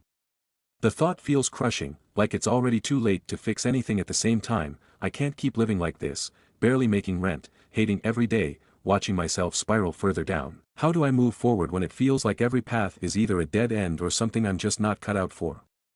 If anyone else has clawed their way out of this pit, I'm begging, please tell me how. Stories number 32. Aita for leaving the dinner table and ruining the family gathering. I, 24F, have always hated people touching the food on my plate. I'm not big on sharing anyway, but I absolutely cannot stand it when someone uses their fingers to take something off of my plate. Using a fork isn't better, but I can tolerate it to keep the peace, but fingers near my food is a big no for me. I've been this way since I was a kid and everyone knows this. So anyway, my family hosts a big family dinner every month where all the kids and grandkids gather at my mom's house. My dad passes when I was 10, and this gathering is a big deal to our mom since she doesn't get to see all her kids and grandkids often. This dinner consists of all my siblings, we are 5 total, and their spouses and kids. My family is well aware of my hatred for people touching my food, but for some reason my sister, 30F, decided to open up that topic while we're eating dinner and asked me point blank if I thought their hands were disgusting or if I just secretly disliked my family. I said no. I just don't like my food being touched. She kept pushing and mocking me while the rest of my family tried to change the topic and get her to stop. By then I was annoyed and just wanted the dinner to end so that I can escape her badgering,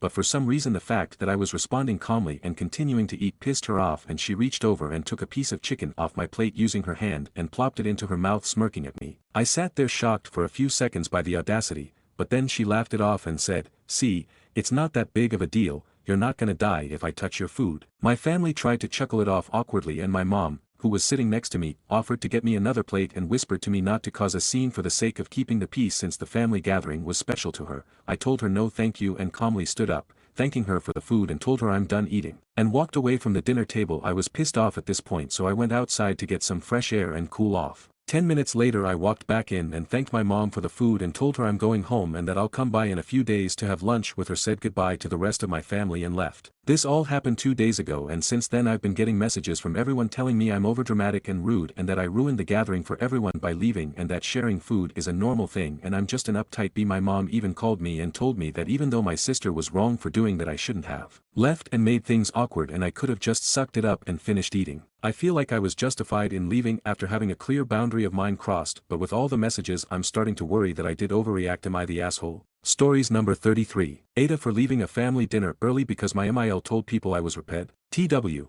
I've never used Reddit before. My situation happened a couple days ago and I saw a TikTok on people reading from it and saw the comments and how they give advice, so I thought I'd try it out. Bear with me with knowing all the terminology. I'm 26 and my hubby is 27. We've been together since we were 16-17. Early on I loved his mother, she was the sweetest woman ever. She welcomed me in with open arms and always made good company. Of course, like everyone, she had her moments, like getting a little too mad at cashier not understanding her needs, or making a joke that made people a little uncomfortable, but everyone always brushed it off because she's just an amazing person. At the age of 23 to 24 me and my husband got engaged, and I don't know how to explain it, but it's like his mother's persona just flipped, like there was a switch on the back of her head. When we told her we were engaged she got pale and looked like we had told her someone had died. Hubby got weirded out like this and called her out on it. She just said she had to go and we didn't hear from her for about 3 weeks. We had lunch together often as family means a lot to me and my husband, so when we got stood up for our lunch date we worried maybe my husband came off a little harsh, so we went to check on her. Hubby's dad let us in, but had to talk to us first. He had began to tell us that she was shaken up by the proposal, saying it wasn't how things were meant to be. Hearing this,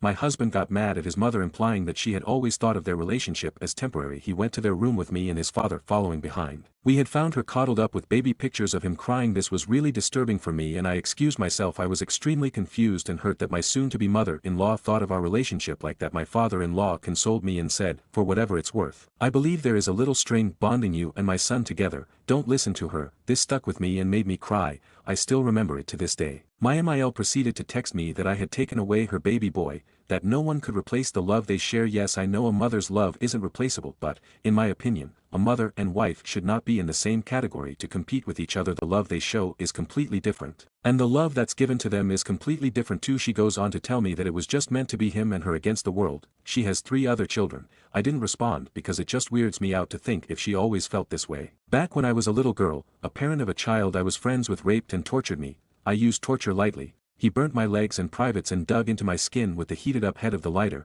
My hubby knew this very early on, and often had to take a few hits because I had panic attacks. Especially when we became intimate, he went out of his way to make sure I was loved and appreciated. He kissed all the parts of my body, including my scars. He was extremely protective, in a way where he only worried when something happened for him to be. He took hits from men for me and shouted at whoever he needed to. To say I am in love with this man is an understatement. My MIL knew what happened to me and cried when we told her. Fast forward a bit, some space and talks later, his mother tolerated me. The sting that comes with this relationship change isn't describable. We were attending a family dinner, where we planned on announcing a pregnancy. We had cooked words into the food saying who each person was going to be, e.g., you're my auntie, Most caught on, my little niece caught on first and then my MIL she became silent which we thought was for the better honestly after we ate and were just talking, she chimed in asking, is it really my son's baby, before I could say excuse my husband yelled it instead my MIL says that due to me letting another man touch me, how is she sure I wasn't weak enough to let it happen again while my husband was arguing with her I just got up and left my husband ran after me cussing his mother out,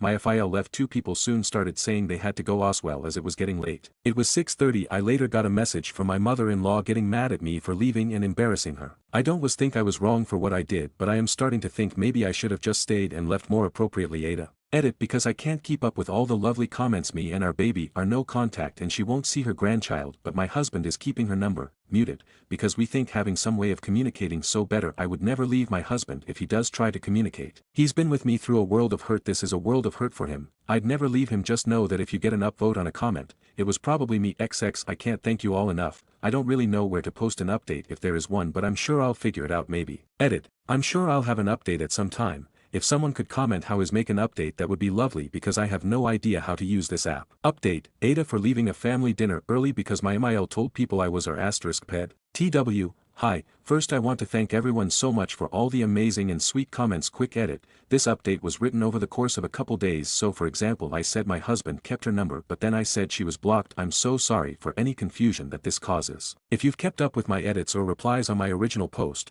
you'll know that I was low contact with my MIL I've now gone full no contact. My hubby keeps her number, muted, just in case something happens my baby will never meet her grandma unless a professional tells me that she won't act like that anymore I know some of you think I should divorce my husband if he doesn't go full NC respectfully that's some advice I won't listen to he has been through so much with me and to leave. Because he has to make a hard decision isn't what I agree with we both think that keeping some way of communicating is what's best doesn't mean we are going to talk to her at all please don't comment, that's stupid, or you're going to get a world of hurt, it's purely for emergency purposes his parents are getting old. We've had to come to terms with needing to keep her number in case something happens to clear this up too, my FIL never took her somewhere at the beginning because she had gotten better. Hence why we went to a dinner with her in the first place now he is looking into people to help MIL and I completely understand why he wouldn't just drop and divorce her, this is real life and he made a promise to her to never leave when things got rocky he may be blind and overly hopeful, but he is a man of his word also all the comments saying what you would have done to my MIL made me and my husband laugh a lot so thank you so much.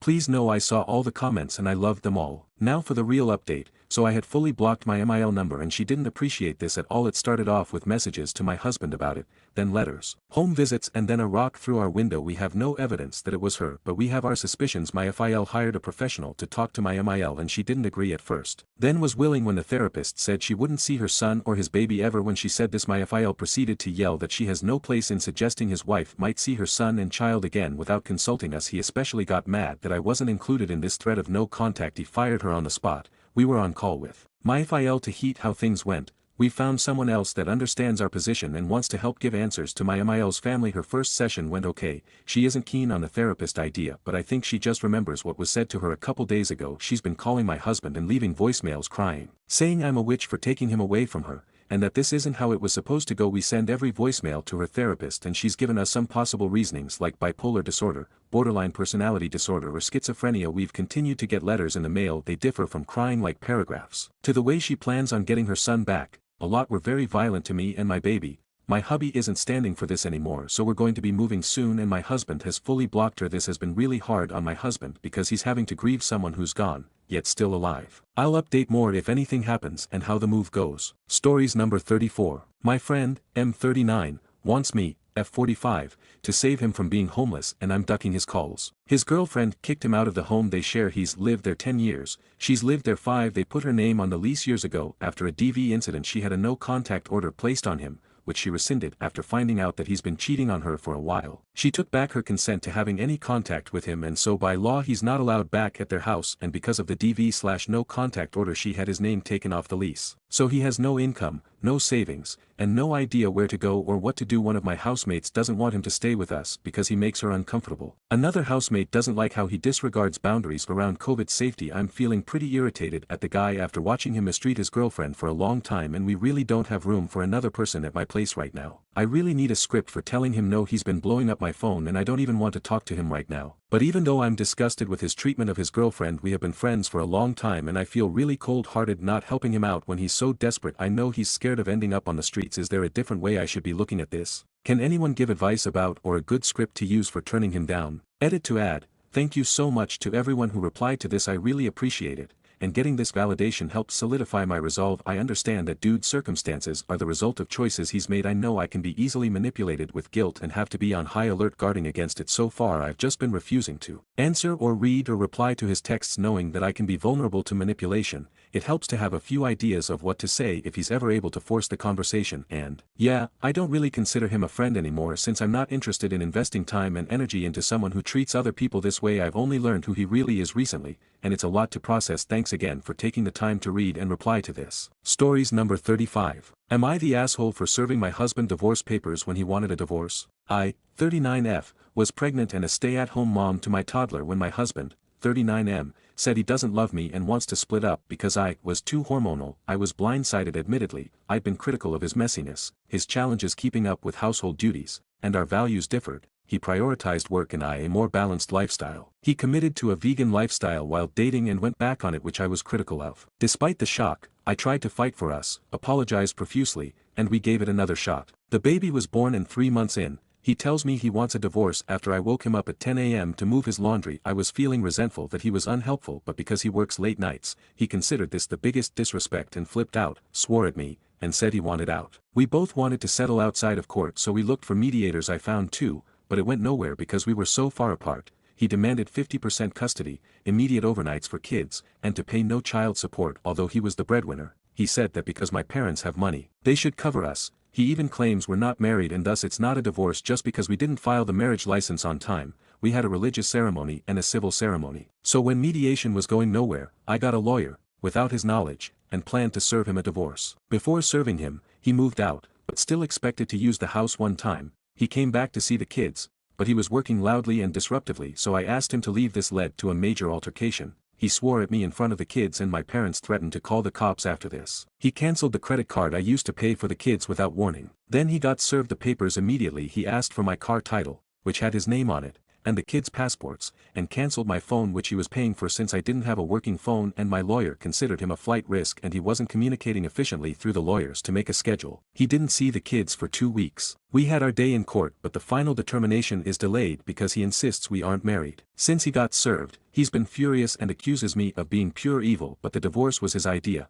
I wanted to work things out. He thinks taking him to court for custody and child support is the most vile thing and shows my poor character. He's badmouthed me to family and friends. He thinks I've been controlling with the kids' schedule. He sees them 3 days a week, but I'm not comfortable with sleepovers at his house yet. He's also furious about the 2 weeks he didn't see the kids yet. He still hasn't paid a dime of their expenses and has more potential quality time with them than he ever did. So tell me, Aita, for serving my husband divorce papers and asking for child support for my young sons instead of just letting him leave and giving him 50% custody. Additional information from OOP in responding to multiple comments. Reply: thanks for the opportunity to clarify, as there were tons of details I couldn't fit in the original post. Firstly, we had an agreement in place that he would help move the laundry over, especially his own. BC, he decided to get a top-opening dryer that I couldn't even physically reach into. Secondly, he was such a slob, he would leave his laundry in the machine for days until it reeked of mold and he had to start the cycle all over again. I think it had been at least a full day or 2 of me reminding him to move over his own laundry because I had a lot of kids' laundry I had to do that was getting urgent. He promised repeatedly that he would get to it before going to sleep that night. Thirdly, he does not work the night shift, as some have assumed. He works from home, gaming online, creating his own hours, as his own boss, so he would often work late into the night, but typically asleep by 3 a.m. at the latest. This particular night before I woke him, he had fallen asleep by 2 a.m. and thus I actually waited until he had a full 8 hours of uninterrupted sleep before waking him up and asking him to do what he had promised to do the night before. This was after 8 solid hours of sleep for him, and meanwhile I had been up already since 6 a.m. running after a toddler, taking care of a newborn, still healing from birth, and having had to wake up throughout the night to nurse every other hour, with a total of maybe 5 very interrupted hours of sleep. In addition, yes, I stay at home and don't work a salary-earning job, but I had my own money in investments going into the marriage and we always kept our finances separate. I paid for my own clothes, food, travel, everything. I contributed to the household and children, but he always paid more, as he was the one working while I was making and taking care of babies, and putting my own career on hold. The house was mine as well. For the last year or so we were together, I had access to one credit card that was connected to his bank account that I only used to buy food for my kid. I had access to his Amazon account where I would only buy diapers or any necessities for the kids. He canceled both abruptly without warning. The car was bought with money from a loan we got, he insisted, but I didn't want to get this loan, and since he was handling the transactions because I was busy with babies. He put his name on the title and said it didn't matter whose name is on it because we're married and it's all the same. He already had his own car and totaled my car a couple years ago, so this car was bought to be mine. Now he's abandoned me with these outrageous loan payments as well. Relevant comments. Commenter: yeah, but OP has a problem with her ex coming to the house that he pays for. She wants him to pay for her phone and leave her the car, and she describes the kids potentially staying at his place, sleepovers, despite the fact he's their father, and denies them, which seems like an attempt at weapon-zing time with the kids. That's a messy divorce between two assholes in my opinion. Reply: what makes you think he pays for the house? He actually stopped paying the mortgage when the baby was born and then continued to live there freeloading for 6 months against my will and refused to move out or help pay for any expenses. When he cut off the credit card, he also cut off any other financial ties he had with us or the house. I don't want him to pay for my phone. I was explaining how him cutting off my phone contributed to the fact he couldn't see them at first because he couldn't even communicate with me. Obviously, as for the car, it was bought with money from a loan that I never wanted and that he has left me stranded with all the payments for. So yeah, it was dumb to put his name on the title, but it is definitely my car. He asked for the title so that he could try to sell it out from under me. And as for the sleepovers, it is not in the children's best interest at this time, as the baby is still so young. Children need stability and routine, and my ex is nothing but chaos. He has an erratic schedule, working all night and sleeping all day, doesn't know how to put the children's needs before his own. And from what I've heard, his place is a complete pigsty. They come home from an afternoon with him filthy, ravenous, and dysregulated. I can't imagine what a whole 24 hours would do. I've been consulting with a child expert / child-centered mediator this whole time who has helped me work out the schedule, and when sleepovers should start I've always only acted in the best interest of the children. Commenter 2: why does he have the children's passports? If he ever gets overnights, what is stopping him from taking the kids and fleeing to Mexico or something? Also NTA, but he could become dangerous. Reply: he doesn't, he simply demanded them. I wasn't dumb enough to comply. OOP should find out if she is legally or truly married. Reply: yes, my attention has always assured me that we are indeed legally married. First we had a religious ceremony over COVID, then exactly a year later we got a marriage license and had friends who were ordained perform a tiny ceremony in their backyard with a couple witnesses. Everything was signed and sealed, but my ex just didn't send it in time. However, that is just a formality. It doesn't matter that it was returned, all that matters is that we got it, signed it, did the whole ceremony. We always considered ourselves married and called each other husband and wife, filed taxes jointly, etc. He only started going off on this "we're not even married" thing after he decided to split up. OOP on the vegan lifestyle her husband was committed to. Reply: I was open to being with a non-vegan when we met, obviously, but he fully embraced the vegan lifestyle on his own, even coming to a raw vegan center for a couple weeks and saying that it was the way of life, and if we were ever to break up he would still be plant-based. This was a big attraction for me at the start, and we built our home, family, and lifestyle together with this foundation. Then after some time he wanted to go back to meat, which was disappointing for me, and since he's such a self-proclaimed, highly sensitive person, my disappointment felt critical to him, although it mostly took the form of making him brush his teeth in between eating meat and kissing me, or complaining about the smells when he cooked it, especially when I was highly sensitive to scents while pregnant. Update: he's really escalated things and made it so ugly now. A couple weeks ago, he pushed his way into my house unwelcomed, wouldn't let our child go, and stole a toy from the floor, so I gently nudged him out and told him he needed to leave, to which he slapped and grabbed my wrist and shouted, "Don't fucking touch me." He then filed a frivolous and fake domestic violence restraining order against me, and the next time he had the kids, he never brought them home. It was the first time my babies had ever spent a night away from me. It's been heart-shattering. We go to court next Tuesday. Fingers crossed. Relevant comments. Commenter 1: install cameras both inside and out, just in case he tries to do something like this again. I also hope you change the locks so he can't try come in whenever he wants. If he doesn't bring the kids home, that is considered kidnapping in most places. You really should have called the police the second he forced his way into your home. Commenter 2: oh, honey, you need the police involved and a lawyer. This is why they don't get to take the child without a court order. They cannot return them and are considered a civil matter. You need to file for an immediate custody order. Update me. Commenter 3: definitely NTA, your husband sounds like a real piece of work. Fake restraining orders and stealing toys. Sounds like he needs a timeout. In timeout. Good luck in court, stay strong. Commenter 4: I hope you filed charges. You absolutely have to do that so that it goes on record as part of the divorce and custody matter. Stories number 36. Aita for telling, so I don't want him to have more custody of his son. I started dating my so 2 years ago. I became pregnant with our daughter after 13 months. After finding out we were pregnant, we bought a new house with more space. Ironically, I got laid off around the time we moved. Luckily, I found a new job 2 months after I gave birth. My so purchased the home next door for his mom. He sees it as an investment opportunity, and MIL will be there to babysit when I am at work, which I am thankful for. However, I had concerns about our privacy and about the huge life adjustment that is his mother living directly next door. I have recently returned to work, which has been hard as a FTM who is BFing. I am the primary caregiver, so works in the medical field and isn't home that much, so has addiction issues, alcohol. It has caused huge strain on our relationship and on me. He isn't very reliable due to the alcohol. So has a toddler son from a one-night stand for the duration of the kid's life.